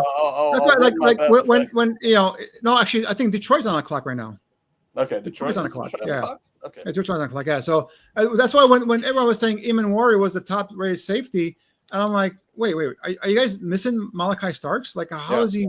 I understand the measurables, flavors though, kind of though, right? I understand the measurables and all the size and everything like that with Emenwari and then the way how athletic he is. But you talk about production, talk about guy you trust back there as your safety. Malachi Starks is the guy. Yeah, I agree. I remember when the big, tall safety Uluwafami was available. And that was 3-4 years ago. Everybody was in love with him because where is he now? I think he's a backup for Detroit or was. I don't know if he's still in the league. Well, but I think that's his brother. I believe that's a backup with Detroit. Okay. So nonetheless, these big, super athletic guys that you think are going to hold a lot of promise, a lot of times just fail us. And now Emenwari comes with a little bit better resume than some of these other guys. But I wouldn't at all be surprised if he ends up being a bust. But we'll see. I just say, I'm sure Danny will agree with this, that and people, I've said people want trenches. This is a nice draft for defensive linemen and edge rushers. It's fairly deep. Mm-hmm. I mean, like my fifth guy on my list is Jordan Birch from Oregon, who I think fits Dennis Allen's system as a larger defensive end, had 8.5 sacks. He's got the production. I mean, he's a high motor player, high effort, gets a lot of wrap up tackles and sacks on second effort, which I like in a player. I love the hustle. I love the effort. And Greg Gabriel loves Jordan Birch. If he's still available, we have a chance to pick up another end. I know Danny mentioned Darius Alexander, the defensive tackle from Toledo, who's also for a 3-tech pretty damn good run stuffer. I know he played in the MAC, so it might not be as translatable as if he played in the SEC or not, but pretty good damn player. He played at the Senior Bowl, I think, right, and kind of showed off there. But it's a deep draft for defensive linemen. There's a kid from Ohio State, JT. I'm going to Tuimola. I did a report on him today. It should be posted tomorrow. But he's a guy, again, quietly 12.5 sacks, led the Big Ten last year in sacks. He's not a bendy, twitchy kind of defensive end, but he's more of that power rusher. 6'4", 265 pounds. He's got the 34+ inch arm length, so it fits the profile as well. But he's more that guy that can be he can get better as a pass rusher eventually, but definitely a guy that he's still available. Definitely, the system. Second, fits the scheme. Hey guys, the Bears have just posted the interview they had with the media had with Colston Loveland. Nice. Let's listen to a little bit of it. I feel like it went well, and now, man, they're in a place I'd rather be, so I'm excited for it. At Finley. Patrick Finley, What's that? step to the microphone. Hey, Colston, calling on our next recording. It's Colston. Tell me, how far along are you with your shoulder? The Bears said they think you'll be good by training camp. Oh yeah. And what's it been like, kind of having this injury and having to rehab it during a pretty important part in your life?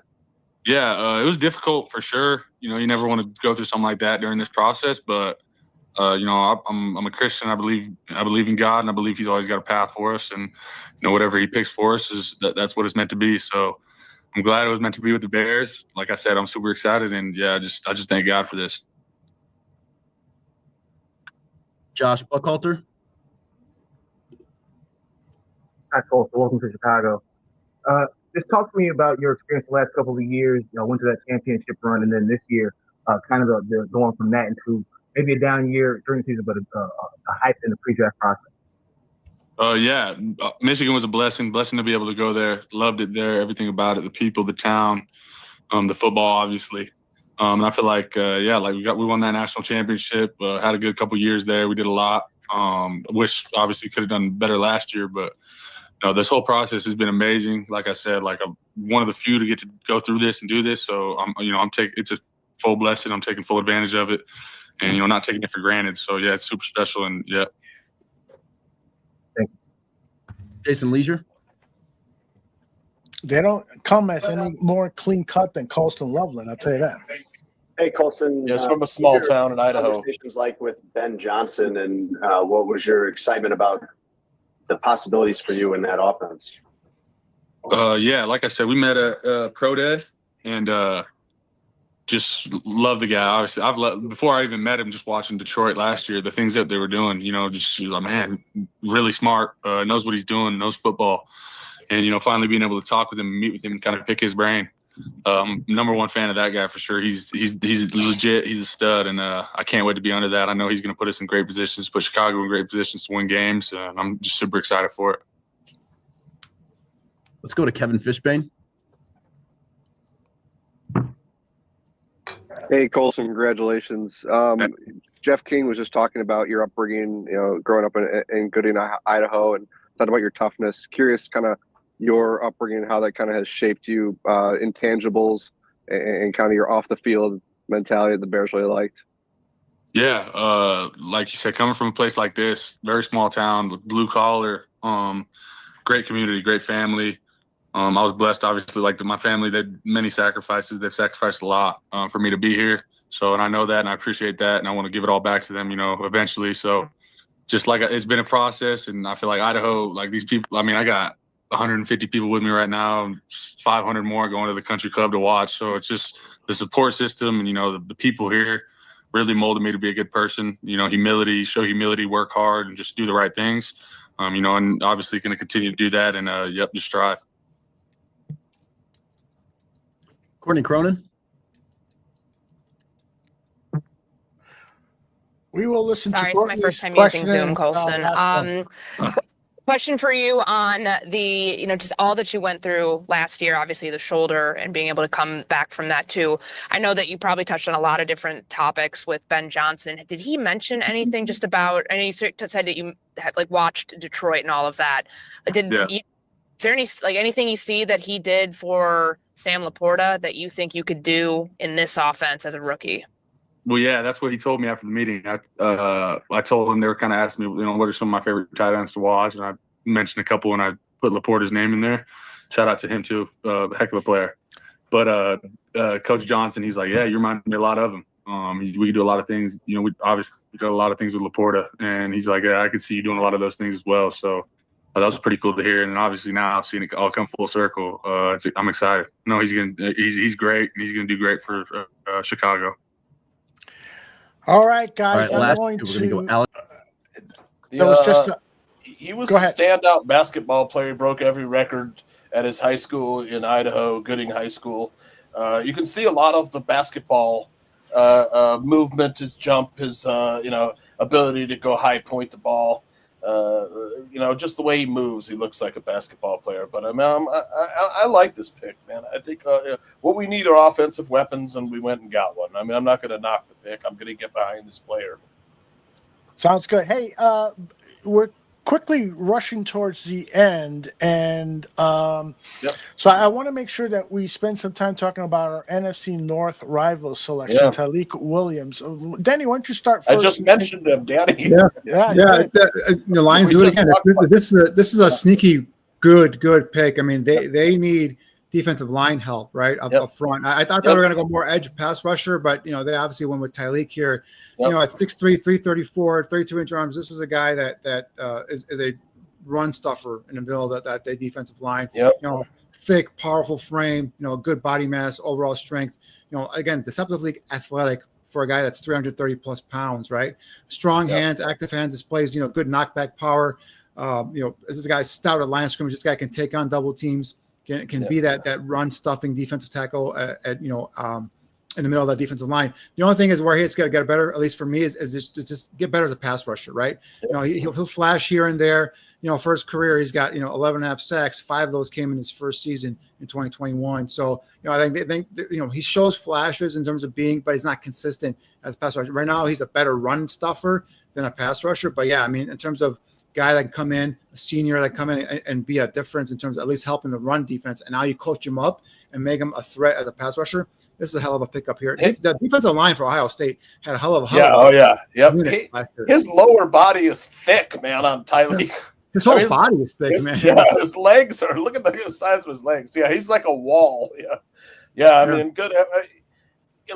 After Kenneth Grant, this would be a guy I would have liked for the Bears. If they're looking to get a run stuffer, I like Alfred Collins on Texas. That guy's big and the long arms. He has the length of stuff, but the production has been up and down. But he's more of a guy like I'd say maybe day 3. I'm sorry, 3rd round maybe. Collins. Yep, 3rd round. This kid's got big time potential. Again, just as a run stuffer, and I can see here flash right there as a pass rusher. Exactly. So if he gets that consistently and becomes better, I think this is why I was hoping he would be there in the 2nd round at 39. But obviously, he's gone. For now at 39, I'm obviously running back, obviously offensive line, but Nick Scorn or Darius Alexander are 2 guys I'm kind of holding hope for there for one of those 2 picks. Yeah, I mean, after Andrew Billings went down, the Bears' run defense suffered, so we do need to get some beef, and that's the same thing that Detroit just said. We need to get beef here on the offensive line. I mean, on the defensive line, so we can shut down other teams' run games. And I don't know if you were listening earlier, Tooch, but I told Aldo, I'm like, defensive tackle, at least. I mean, if anything, even if you don't find the edge guy that makes you happy, but you got to address defensive tackle because, obviously, like you said, Billings comes down. The whole two defensive linemen in this draft. Right. And they bring in Grady Jarrett. He's more of like a 3 technique pass rush guy. While he gives a great effort as a run duffer, he's not that big of a difference in terms of run duffer stuffer. So you got to get somebody, if you're bringing Alfred Collins, let's pick a name here, or Darius Alexander, Alfred Collins type, and then I'm going at 5th round, get like a Norman Lott, the kid from Tennessee, one of those guys where you can do another just get him up there, build him up, and he's not Norman Lott's not the best run stopper though. He is a good he's a 3 technique, he's lighter, but he can get better. He can get better there. Yeah. And I think I want to give him to Grady Jarrett and just say, hey, Grady. That's what I like about Darius Alexander, though. Not only is he decent at 3 tech, but he's also plays the run. He's bigger. Very well. Alexander's bigger at 6'4", 305 with 34-inch arms. So. Yeah. Norman Lott's more like 290. Yeah. I thought, didn't he show up at the combine like 286 or something?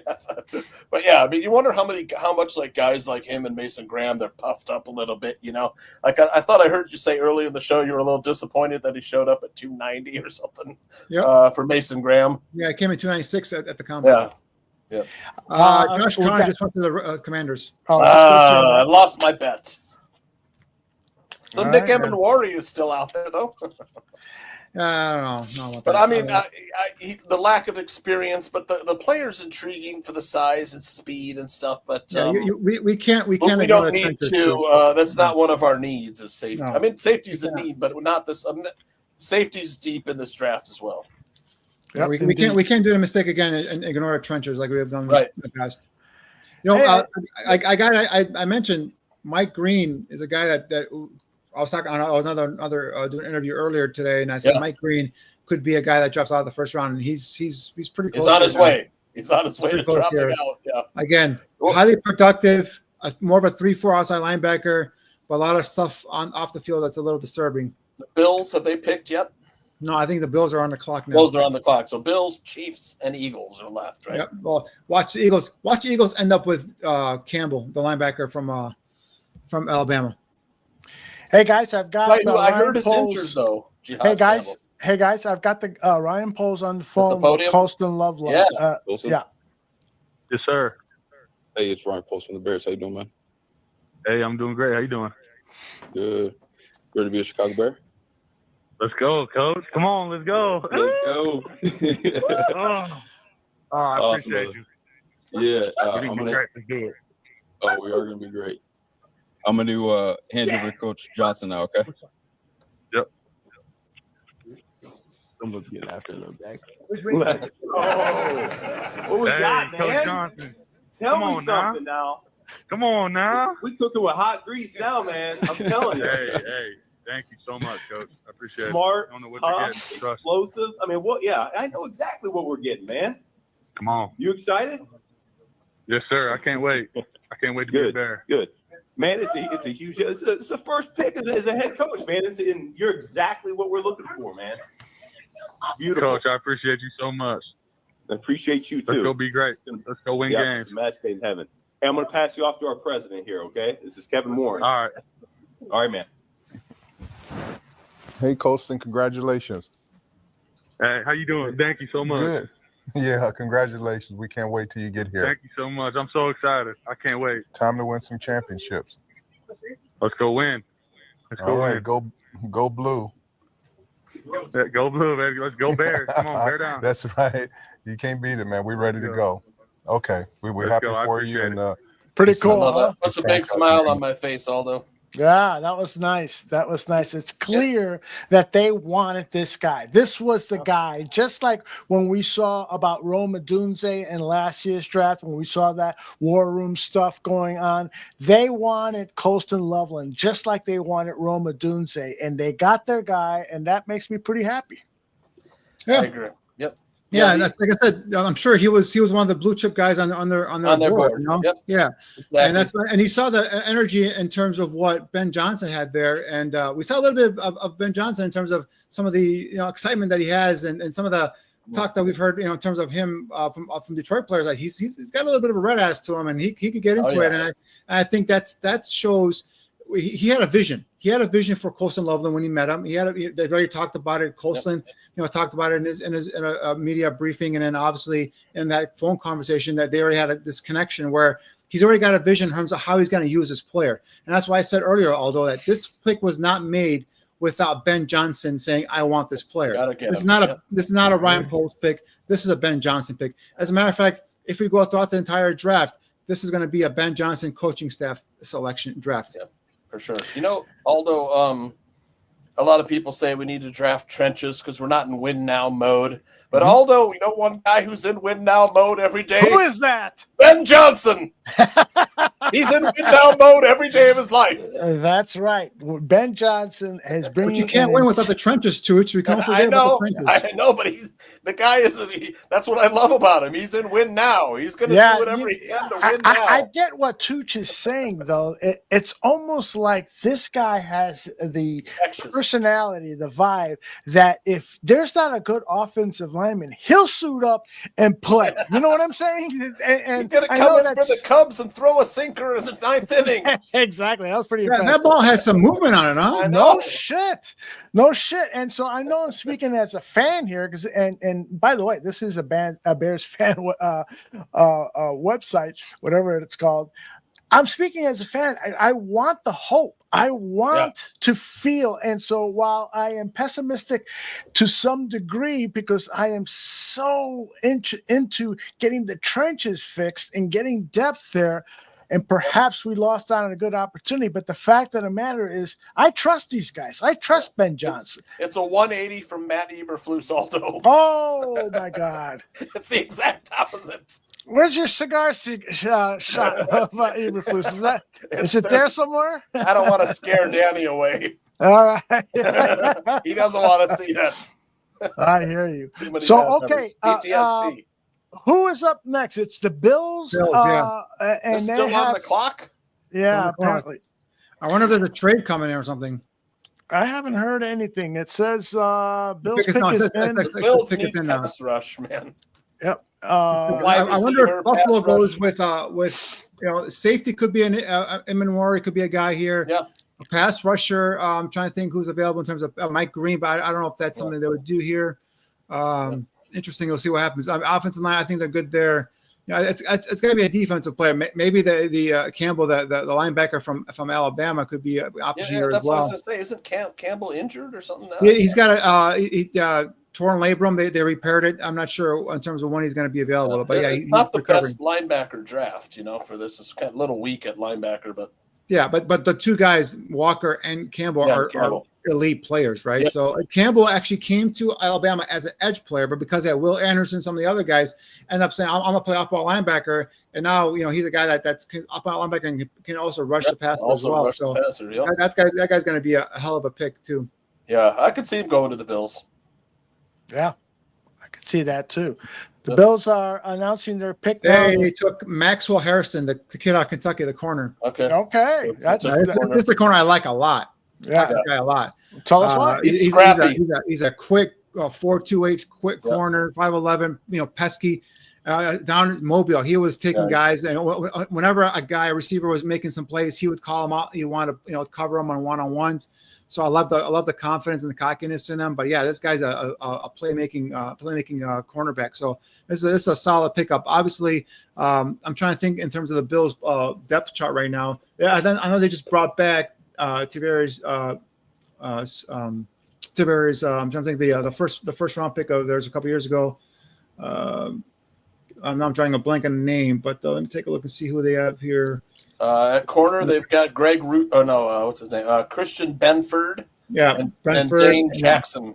Tre'Davious White is the guy they brought back, the former Bill. Yeah, he went to the Buffalo, came back. He's pretty much, he might be washed up, but yeah, this is a neat pick here for them, and Maxwell Harrison is a solid pickup here. And I forgot they got Joey Bosa as well in free agency. So that's right. Yeah. Oh yeah. And in terms of linebacker, obviously Terrell Bernard and Matt Milano are their linebackers currently. But man, if this Campbell kid goes to the Eagles at the last pick in the first round, that's going to be a crime. Seriously. Yeah.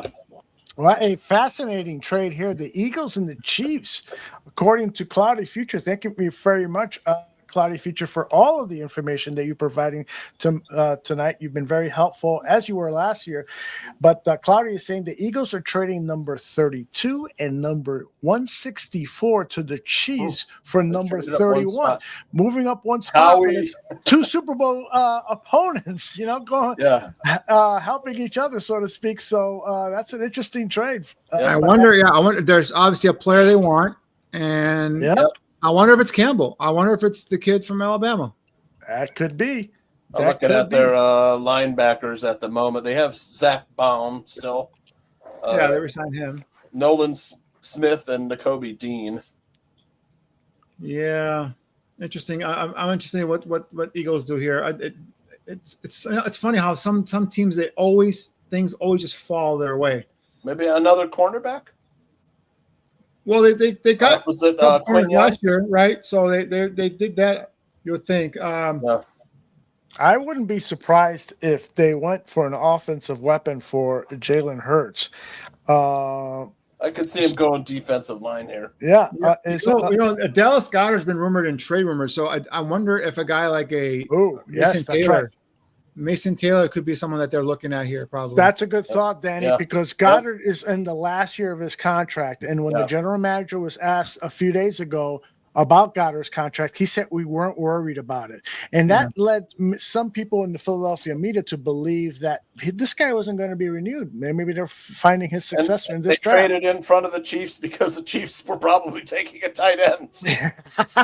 Replace Travis Kelce. Yeah, well, Travis is coming back for one more year, and we'll see, if this is going to be his swan song. That's what he said before last year. That is true. But if you're dating Taylor Swift, you want to do your own thing for most of the year. She drained all his energy before Sunday every week. Well, and that's one of the reasons he cited as one. Like she wouldn't drain yours, Tooch. Come on. I'm not. Yeah. Well, yeah. She would.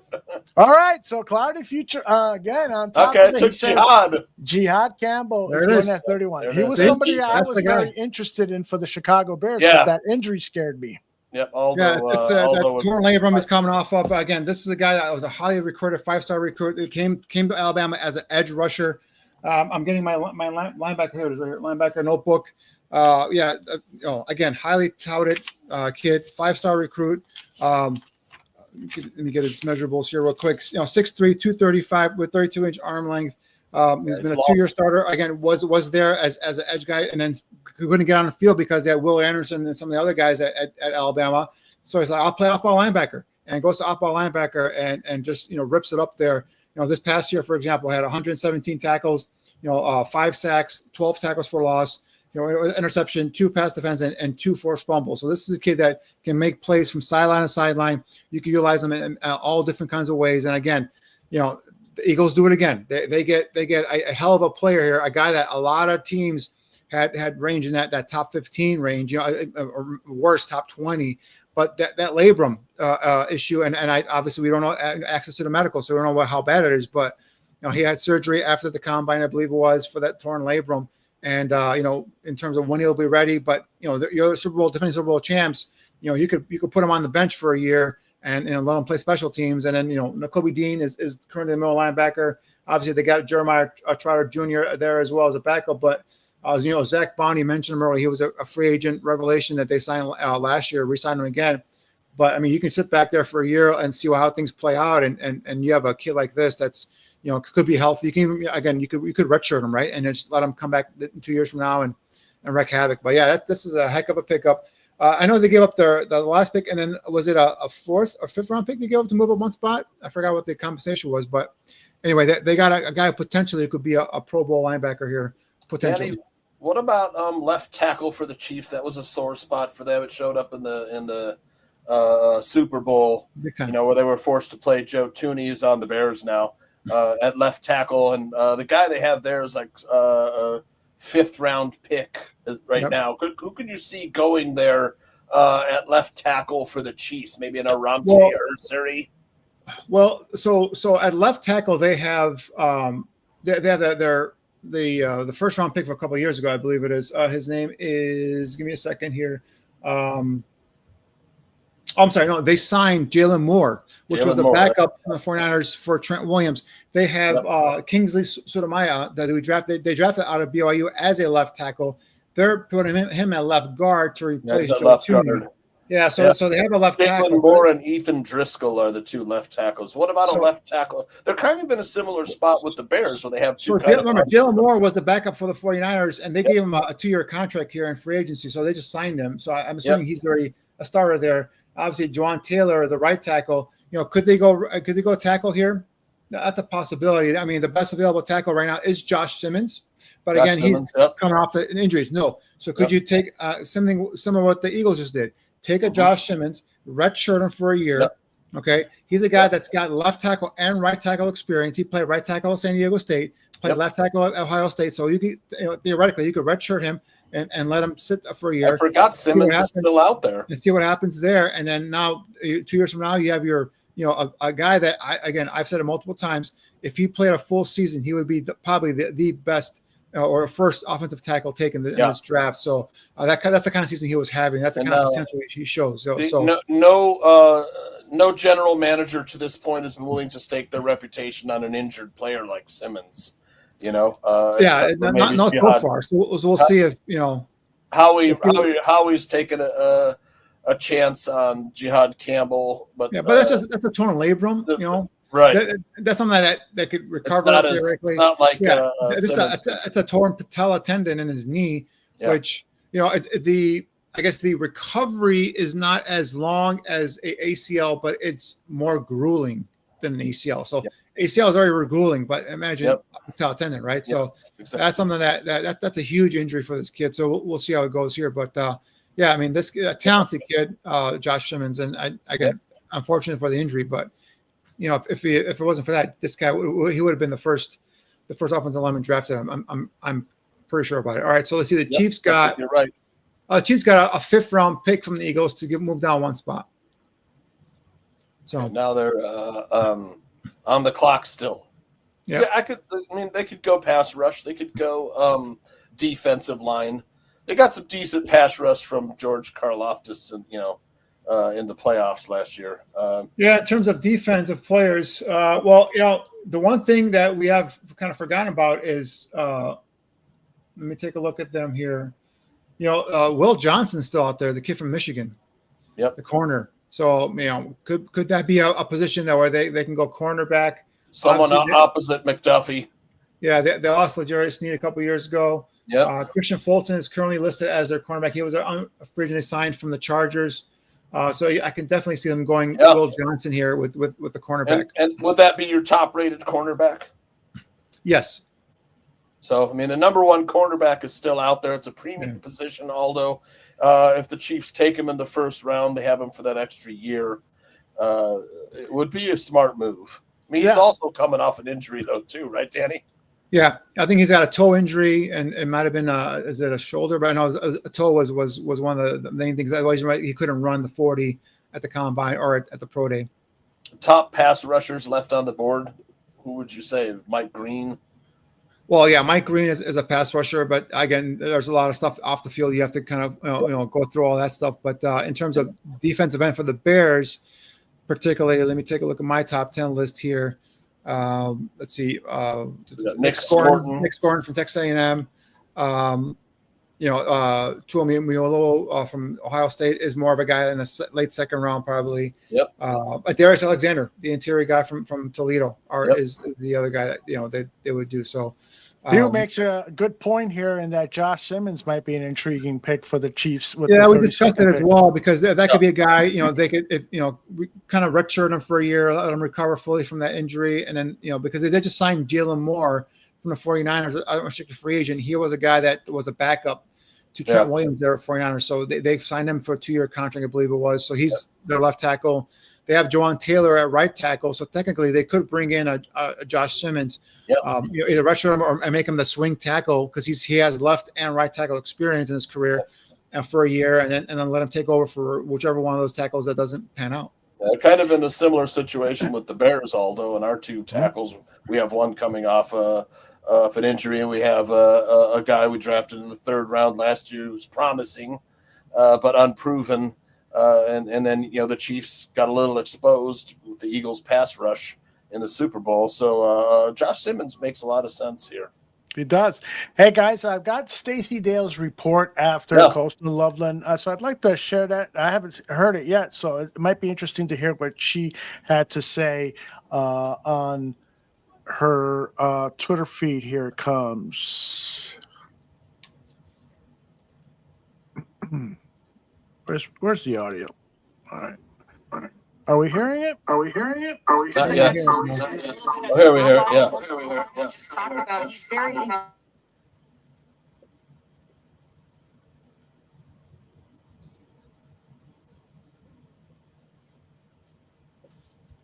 It's Josh Simmons, guys, for the Chiefs. Yeah, just like we said. Yeah. Yep. Guys, So So you can't hear it. I'm sorry. I could hear it. It was just echoing. Oh, okay. Apologize. So Josh Simmons does go to the Kansas City Chiefs, huh? Yeah, closes out the first day of the draft, Smith. Although, yeah, that was a fun first day, a surprising, and of course, when it comes to the Chicago Bears, we shouldn't be surprised by anything they do in the first round. It's a pick that the fans are debating about. The expectation was set by the media and the so-called draft experts that Tyler Warren was the absolute best pick for the Chicago Bears, but there were some people like Danny Shimon who felt like it should be Colston Loveland, and there were a few other notable people who felt that way. But primarily it was the Tyler Warren going to the Chicago Bears with the 10th pick, and that was the expectation when it came down to. Yep. I mean, Danny, you expected it would be Tyler Warren over Colston Loveland. Yeah, I did too. I mean. I didn't think it was going to be at the 10th pick. I think if they did get Tyler Warren, because my thing was, if you got Tyler Warren, that tells me Cole Kmet status on his roster is in jeopardy, whether this season or next season, right? So I said the perfect complement would have been a Colston Loveland, a Mason Taylor, Elijah Arroyo. Right, but the expectation was that Tyler Warren would. He was the top tight end, overall tight end in the draft. Yes. Let me finish the sentence without you interrupting. Tyler Warren was the expectation for the Chicago Bears. Period. Everyone should agree on that. Everyone agreed with that. Now, some people like yourself, Danny, and other very smart people knew that Colston Loveland was a better fit. But apparently the mass media did not know that. And so that's why fans were led to the expectation that Tyler Warren should be the number 10 pick for the Chicago Bears. Right, guys? Yeah, So a lot of when you say people thought that. expectation, is it you saying like mock draft expectation or the? If you watch NFL Live, if you watch Good Morning Football, all the football shows that are on ESPN and the NFL Network, and you read articles by Dane Brugler. I mean, Dane Brugler had Tyler Warren mocked to the Chicago Bears. Not Colston Loveland. He had Colston Loveland going 14-50. So when you hear all the big media names saying Tyler Warren to Chicago Bears, there's a massive, massive expectation that if it came down to those two tight ends, it was going to be Tyler Warren, hands down. That was set by the media. I'm not saying that you said it, Danny. No, I understand. Yeah, I understand.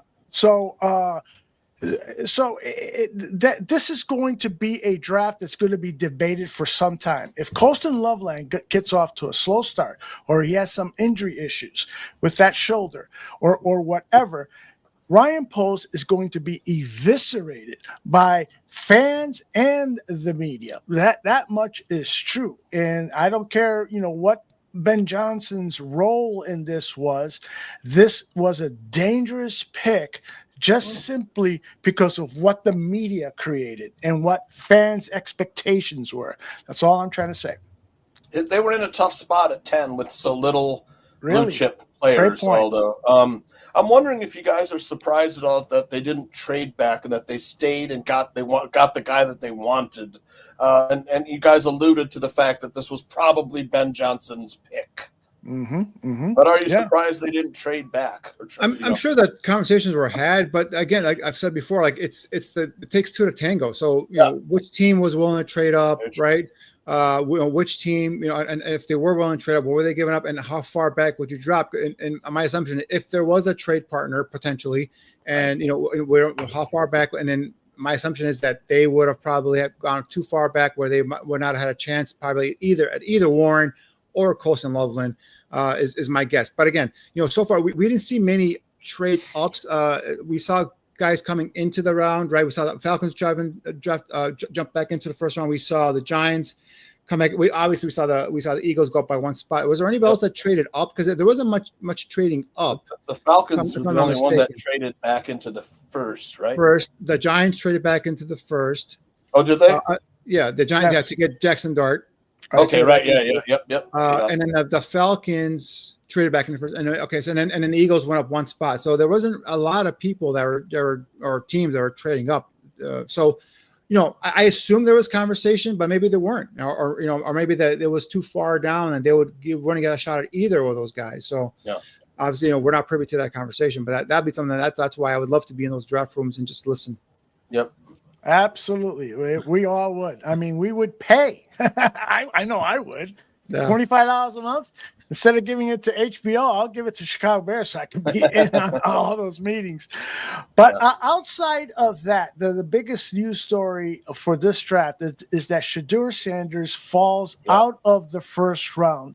And of course, there's a lot of implications for that. I alluded to that earlier in the show. There are going to be people who are going to say that, his dad had a huge influence in why teams were afraid to draft him.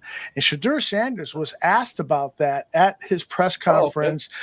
And Shedeur Sanders says, I don't understand why people wouldn't want their dad, who think it's a bad idea that their dad is endorsing them, is telling people how good he is. And that was a good point. He was sticking up for his father and in a good son type way. But the realistic thing here is that there are a lot of teams who are afraid to draft him because of the Deion potentially becoming the head coach. Exactly. Right? Thank you, Tooch. Where's that bell? Where's the bell? Ding, ding, ding. Exactly. I was trying to find it before you made your point. Nobody wanted to draft him because eventually you're drafting the head coach replacement along with the kid, with the player. Danny, do you think that had a big issue as to why Sanders fell out of round one? And I do, Aldo. I think it played a role, but I don't think it was the overwhelming issue. I think they just looked at, in terms of the arm strength, the size, and the lack of the athletic ability. And I think some teams just felt like, that they couldn't take a chance on him in the first round. Now, what surprised me was the Steelers passing up on him, right? And so that really shocked, because I felt like that was his floor. I felt 21 was his floor. That if he fell all the way down there, that's where he would end up going. But that they passed on him as well, and so that's curious. But I think the Deion aspect plays a little role of it. But I also remember when the Ball boys were coming, Lonzo Ball and all those guys were coming on, and everyone was afraid about their dad, and pretty much it became a non-story after a while. And I think Deion, for a team like Pittsburgh, for example, right? If you went to Pittsburgh, Deion respects Mike Tomlin. Deion wouldn't be out there doing that kind of stuff to Pittsburgh. I truly do believe that, because he does respect the sanctity of the NFL. So now if you have a clown show, if say Matt Eberflus was coaching the team and he has Shedeur as his quarterback, I could see Deion mouthing off via social media possibly there. So. But there's got to be other things. I think the team just didn't see him in terms of as a first round quarterback because of whether it's holding on to the ball or taking too many sacks or arm strength stuff, all that stuff. And I think I think everything, the package, the Deion, even him, the way he carries himself a little bit. I think some people there's anonymous sources, which I hate that stuff. Anonymous sources where they're talking about. He was off-putting. He was the worst in-person interview they've ever seen, and blah blah blah, and all that stuff. So, I think all of that kind of played a role, and it dropped. And now the curious thing is now Cleveland's got the first pick in the second round. So Cleveland, do you do that? Do you get Shedeur first pick in the second round? And now obviously Joe Flacco, obviously the specter of Kirk Cousins hanging out there. Our teams like the Steelers maybe calling up. Now Steelers don't have a second round pick. So it's going to be hard for them to move up to that first pick in the second round. Plus, it's a division rival, Cleveland. Does Cleveland want to give them a quarterback? So I want to see what happens here on top of the second round. Yeah, that's a great point. Saints, could the Aaron Saints Rodgers be is interested? still there. Although for the Steelers, Aaron Rodgers.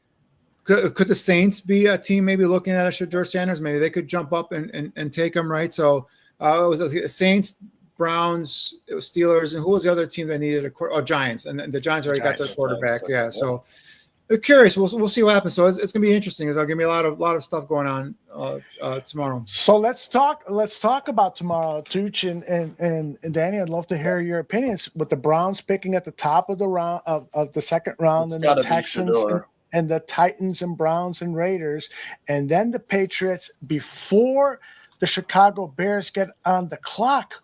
Who is going to be available, and who do you want? Tooch, let's start with you. Tell me who could fall. Are you thinking running back, or are you thinking trenches? It's hard to say. I mean, it's hard to say what the Bears' needs are, because they went with their number one player at the position that they selected. So they got the number one player at the tight end position. They didn't get the number one player at the running back position. They didn't get the number one player at defensive end or tackle or whatever the other position. But they went out and they got their guy that they felt would impact Ben Johnson's offense. Now, tomorrow, it's hard to say. They do need a running back to, like I said, they need an engine for Ben Johnson's car.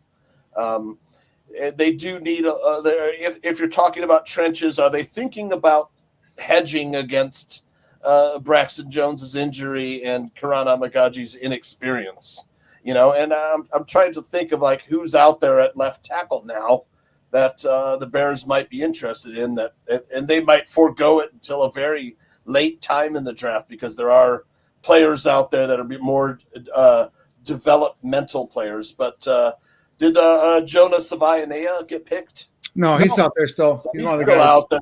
Arante Ursary, the big tackle from Minnesota. He's a little slow-footed for me.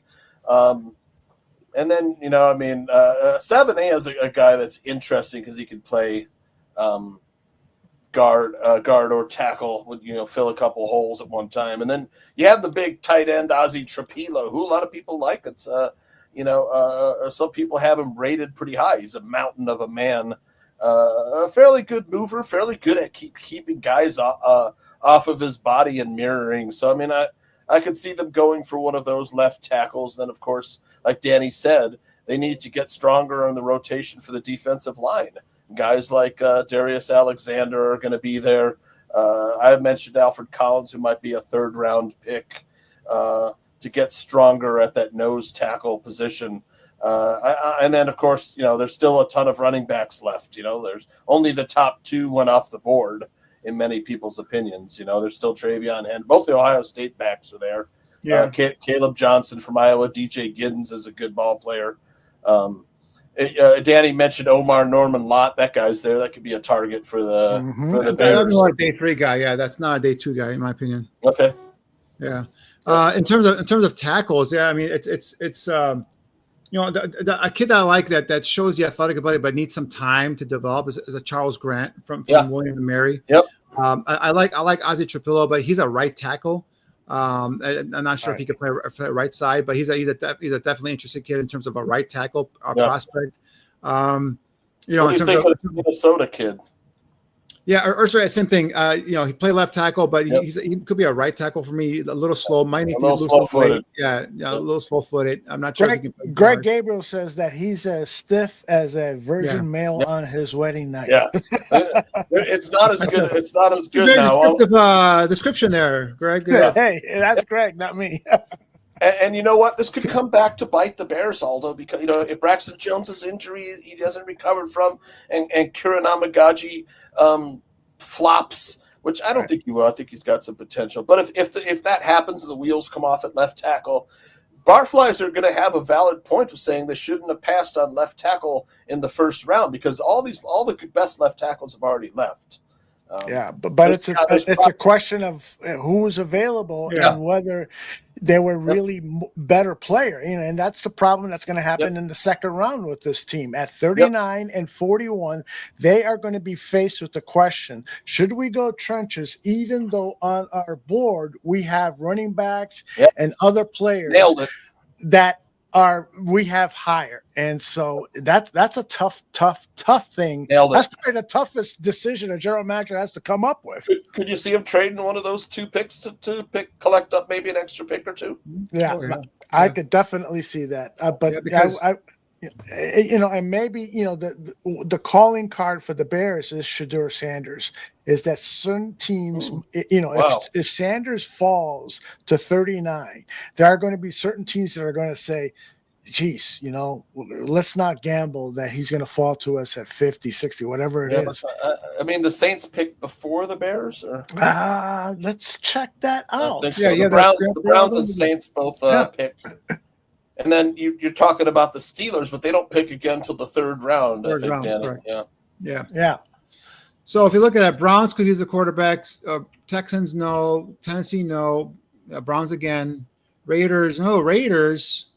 There's a Shedeur Sanders connection there with Tom Brady. That'd be interesting. Yeah, well, Geno Smith is their quarterback now. But they could bring in Shedeur and be the heir apparent, if you will. Yeah, that's a good point. Drake May is not going to go anywhere. Yeah. So, and the Saints are sandwiched in between the Bears. Oh, interesting. So, where are the Steelers at? Because they might. Steelers don't have a 2nd round pick. Oh, that's right. And they traded for DK Metcalf. There you go. Yeah. So other than the Browns, it's not maybe a lot the Raiders. of possibilities. Yeah. It's not a lot of stuff. So, nonetheless, here, Howie wants to know, although sorry if too demanding, but could you put up the Raz comparison we didn't do last night? Jalen Travis and Jonathan Ogden. Yeah, Raz, Kent Lee Platty he's the genius behind that. Yeah. Math bomb. Yeah, so let me see if I can do that as the guys chat. I can tell you right now, Jalen Travis is not a left tackle in the NFL, guys. No, Jalen Travis played left tackle at Iowa State, but he's a guy that's another guy, big, strong. Yeah, I would like him maybe inside. He played left tackle at Iowa State. I understand that part, but to me, the lateral agility is just not there to take on premier speed, especially at NFL level. So I know the Raz stuff is popular, but to me, I just watched the tape and I looked at the way the guy moves, and there's felt the same about Ozzy Trapillo. There's guys. Ozzy Trapillo can play tackle, but right tackle, so he hasn't played left tackle. He didn't play left at Boston College. I can't remember. He's been a right tackle, predominantly right tackle at Boston College. So he's a guy I like a lot more than Jalen Travis. And then you're talking about moving Darnell Wright to left tackle. Yeah, I'm against that. Yeah, right. That's out for the Bears. But if unless I'm mistaken, because I did my homework on Ozzy Chapilla. Like he's a guy that plays predominantly right side, and but he's a guy that definitely has some nice traits to him. So he'll be 6'8", 316. Yeah, I mean the Bears are probably stuck with day 3 projects at left tackle. I'm sorry, I stand corrected. In his first 2 seasons, he played 10 games with 2 starts at left tackle in 2021, and started 10 games at left tackle in 2022. So I do stand corrected. I was almost mistaken there. So he does have some left tackle. I wasn't sure though. That's a guy I do like at potentially there. And he's been playing right tackle the last 2 years at Boston College. Again, not a really fluid, athletic kind of lateral agility guy, but really good in terms of length. Guy that knows how to move his feet, gets to a set spot real quick. Yep. So he's got some nasty too. Yeah, he will get out there and punish people in the run game. Hey guys, back, Aldo. Yeah, just real quickly, if I can, because Howie's been asking about RAS scores, and the RAS scores I think are valuable. There's no doubt, because it's a great way of determining athleticism. But there's 2 other things that it doesn't account for, which I think are important to having a greatness as a as a professional football player, and that is what's inside your head. The RAS score doesn't measure how football intelligence, FBI, they call it. And then the third thing is that I think is important for every player is the surrounding cast. What team does that player go to that will help them play at a higher level? You bring in a good defensive tackle, and if there's a good other defensive tackle already in a team, that tandem could go to the Hall of Fame together. But if you have an entire defensive line of slugs and you're drafted to be the savior, it's highly unlikely that's going to happen, because you really need 11 guys on defense or offense. So I just wanted to share that. I love Raz, but it's just one component. And Danny could probably talk about this at length because he's a trained scout. There are so many components to developing or to scouting players and their strengths and various aspects of their play. Yeah, I mean, context is everything, right? In terms of scouting, whether it's the environment, whether it's the type of the scheme they're running, the type of system that they're in, how they're utilized. That's the one thing that the Texas A&M guys, a lot of them are we're ragging on in terms of how they're utilized. They don't like the way they're utilized, and that a lot of them said that's the reason why some of the production wasn't out there. At least I don't know if it was them, or their people were saying that. So it's a lot of things that go into this, and that the one thing for me, it's always. And Aldo knows this. Like, it's always, for me, it's always about the tape, right? And I love watching guys going up against other, top guys, right? So, for example, like a lot of the college football playoff games, I try to get those and watch, like, for example, the Kelvin Banks Jr. going up against, Georgia and all these other guys. And, you want to see good versus good. And that's how because you can dominate the lower level, right? And, but then when you play the big guys, you can get dominated. So there's a lot of context that goes into this stuff. But just some of the athletic traits you look at left tackle is agility. Can he move left and right? That's the thing with Irsay, the kid from Minnesota, has been playing left tackle in the Big Ten for all his career. But that's the guy that when you put his tape on, and like, can you see him taking on some of these elite pass rushers in the NFL? And I just don't see the movement ability. I wouldn't describe him the way Greg described them, but yeah, it paints a picture. So I get it, right? So and I just feel like that guy needs to lose some weight and get in better shape, to be honest with you. So that's one of the things. But if you take everything into context and watch the tape and watch the film and just kind of compare and contrast, because you've seen NFL left tackles and you see how the kind of guys they go up against, right? So that's why I look at another guy like the kid from William and Mary, Charles Grant, has the size, has the length, has the athletic ability. He's got the feet. But you put him against Townsend, he does a great job. I put him against Coastal Carolina, he gets beat. He can't. He's hugging, he's grabbing, and so it's a little bit of better competition. And then that's the thing. So great developmental prospect. So if you bring him in, that's a guy you can put in. He's probably not playing. Better.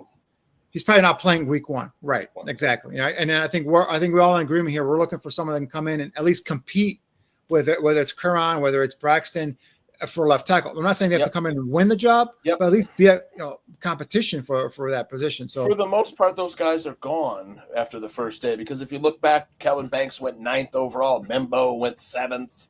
I forget who else went, although Josh Connerly went in the first round. Josh Simmons went in the first round. I mean, they're all pretty much gone. Sabanaya has played left tackle. Sabanaya That's not where I prefer him, Yeah. but he has played left tackle as Right. but you could also fill in at guard. Yep. He Exactly. offers you position versatility. There's Exactly. another guy I like to. I want you to take a look at, maybe Danny, is the left tackle from Wisconsin, who always have a Joe good Huber. offensive line. Jack Oh, no, Nelson. Jack Nelson. Huber's a guard. An academic, every year an academic All-American, smart kid. Wisconsin run both zone and gap principles in their run game. So a good run block, and he did not give up a lot of sacks or pressures. 6'7", 315. I don't know why. I mean, I think he might be a good, if not a developmental, a spot starter on the third day. And I think the Bears and maybe well served to at least take a look at this kid.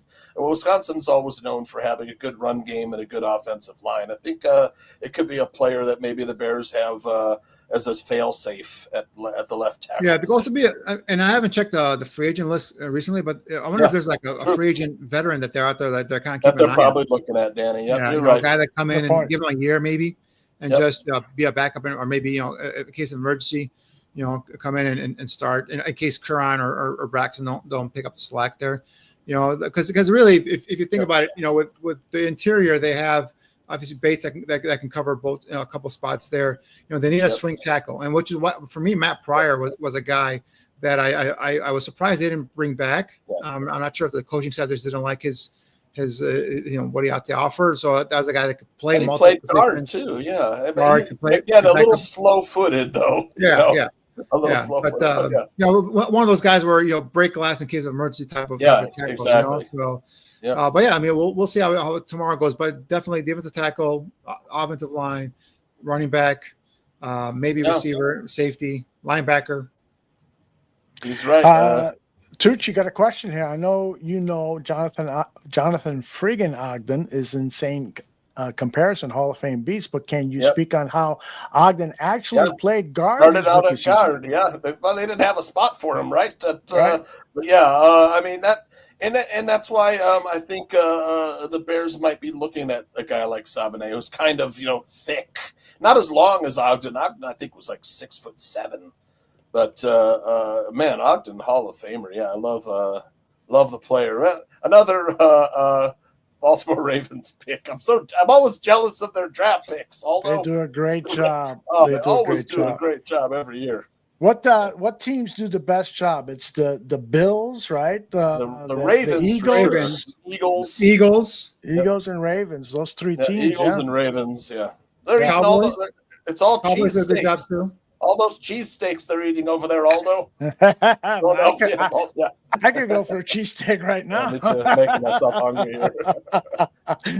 Okay, guys, let's pull the plug on this edition of our NFL draft coverage. Round 1 is in the books. Colston Loveland is the Chicago Bears pick. Let's go around the horn and get your thoughts on the Bears selection as a little recap so that I could cut together a nice commercial for tomorrow. I'll start with you, Johnny Santucci. Your thoughts on Colston Loveland. I like the pick. I mean, I love the athleticism and the receiving. I think the kid has a chance to be like a Laporta or Travis Kelce. You can see the skills, the receiving skills from his basketball background. But what worries me is that the offensive, all the tackles went off the board at being a premium position. And the Bears, like Danny said, are probably have their eye on late draft picks or free agents out there. But it could come back. That's my word. Come back to bite the Bears. And I know tomorrow they'll be looking at getting the engine for Ben Johnson's car. But I'm not upset with the pick of Colston Loveland because they went out and got the number one player at the position of tight end, which was in their mind a position of need for Ben Johnson. There you go, Danny. Yeah, I mean, for me, Colston Loveland was the better complement player to Cole Kmet than a Tyler Warren. Just a slight surprise for me was at number 10, obviously, but he was a lot of teams that people mocked him and was within the top 15, so it wasn't that big of a reach. As we've talked before, like I think this was player that they may have had high or very high, like blue chip high on their board, and he fits the mold in terms of what Ben Johnson wants to do with that tight end position. And we saw in that conversation when they called him, they talked about Laporta and some of the stuff that he had done there in Detroit. So I think Ben Johnson's got a vision for how he's going to utilize this player, and I think that's something to be excited about. I mean, I know he might have been a surprise in terms of where he was picked, but this is a talented kid. A big, 6'6", a huge catch radius, can really, stretch the seam. Is an athletic, athletic joker, or like that stretch tight end, if you want to call him. So definitely is a talented kid. We'll add a different dimension to the offense, and I think this is a guy that has a chance to come in and contribute right away as a rookie. All right, and I'll say Great this. breakdown, Danny. Yeah, good. Danny always delivers. Yeah. And I'll add this, I can't say with any certainty. I don't do the work that Tooch and especially Danny does in evaluating players. I just know this, is that the trenches have been overlooked for a long time by this Chicago Bears organization. And football is about winning the line of scrimmage. And so when you bypass a Mikel Williams or other potential players that could have helped in the trenches for a tight end, then you better hit. You better hit. You better be producing an offense that's going to score 35, 40 points, because the defense could potentially be giving up 24 points. So that's my only concern. I hope. And I'm going to cheer for Colston Loveland. I'll let Dan Aguirre buy the jersey. I will do the cheering, and hopefully it all works out.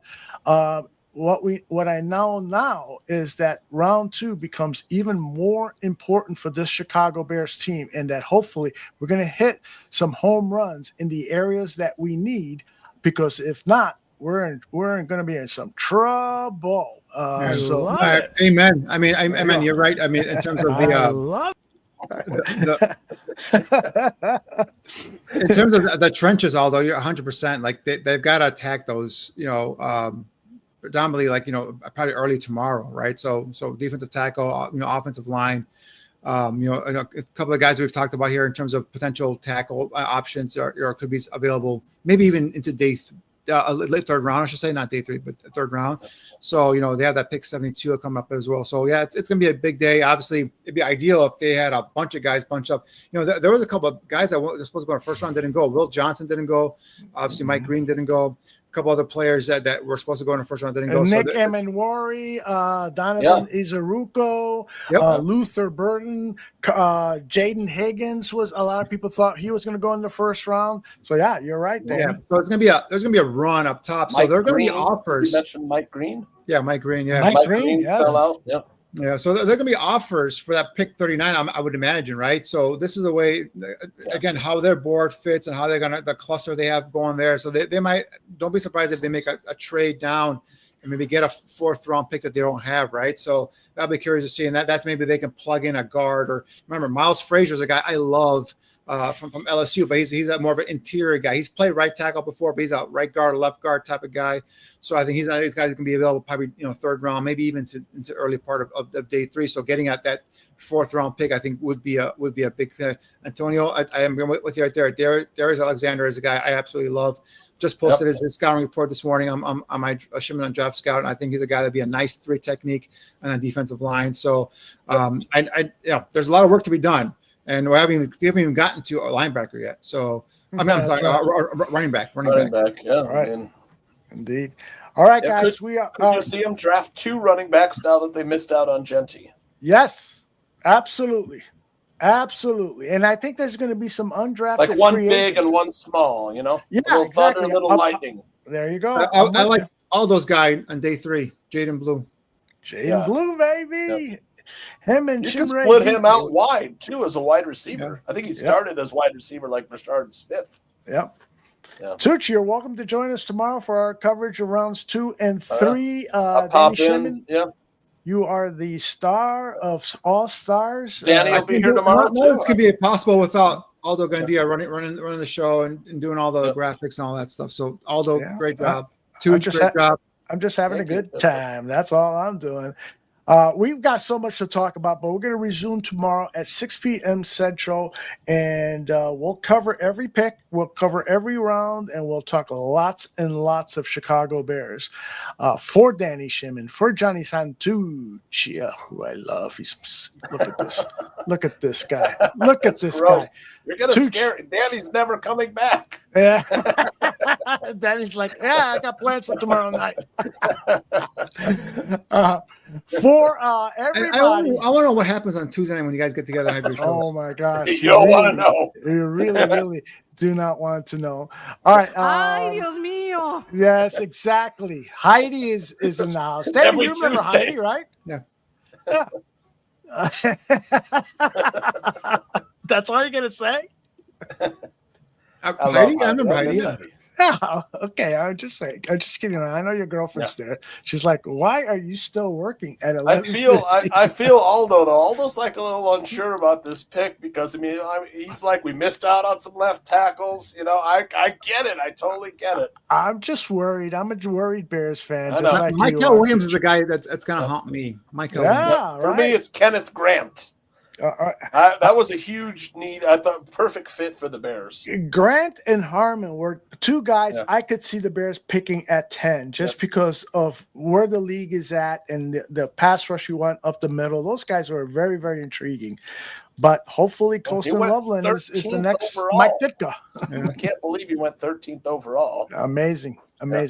All right, for Tooch, for Danny. Danny, tell your lovely lady there that I said hi, and I'm just kidding around. So No, I'm just here with my son. No one else is here. Oh, okay. So your son is there. By the way, your son needs to pop in on Saturday because his son Tooch does a lot of the work for Shimon Draft Scout, and he's starting to learn how to scout just like his dad.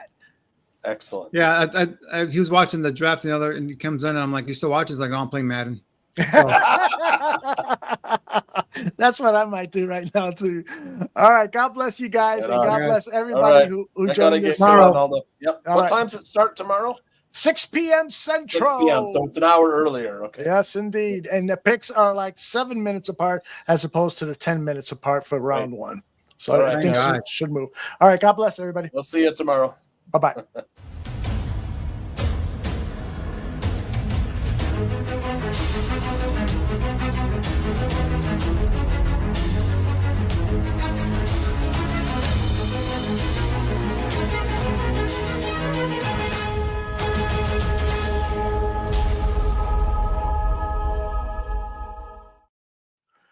I'm serious about your son. He should pop in on I try Saturday. to get him. I might see if he jumps in on Sunday. He's still a camera shy right now.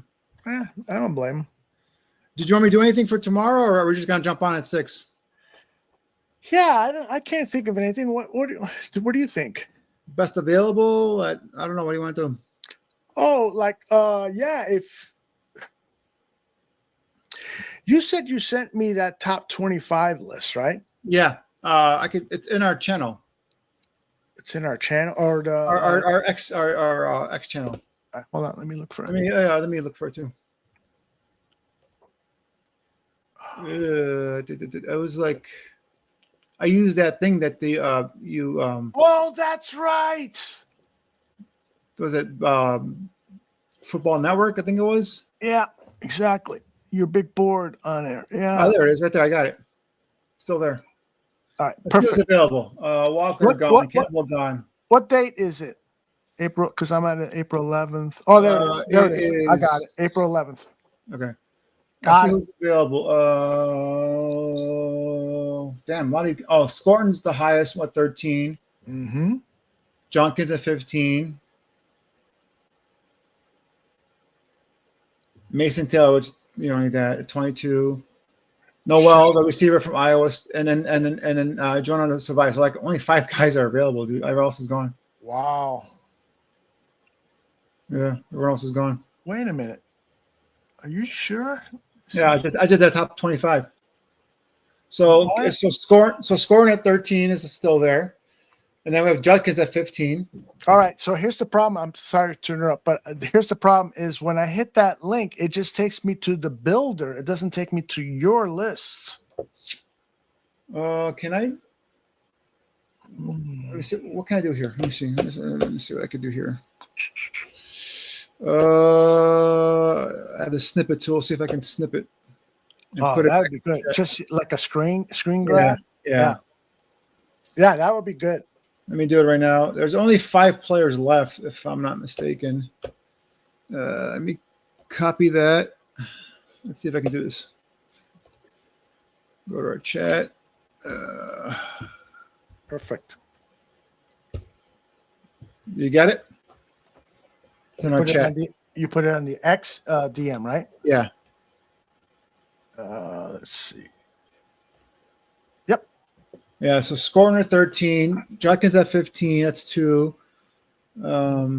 Taylor was a tight end, that's 3. Noel is 4, and then Jonas Abenaya is 5. All right.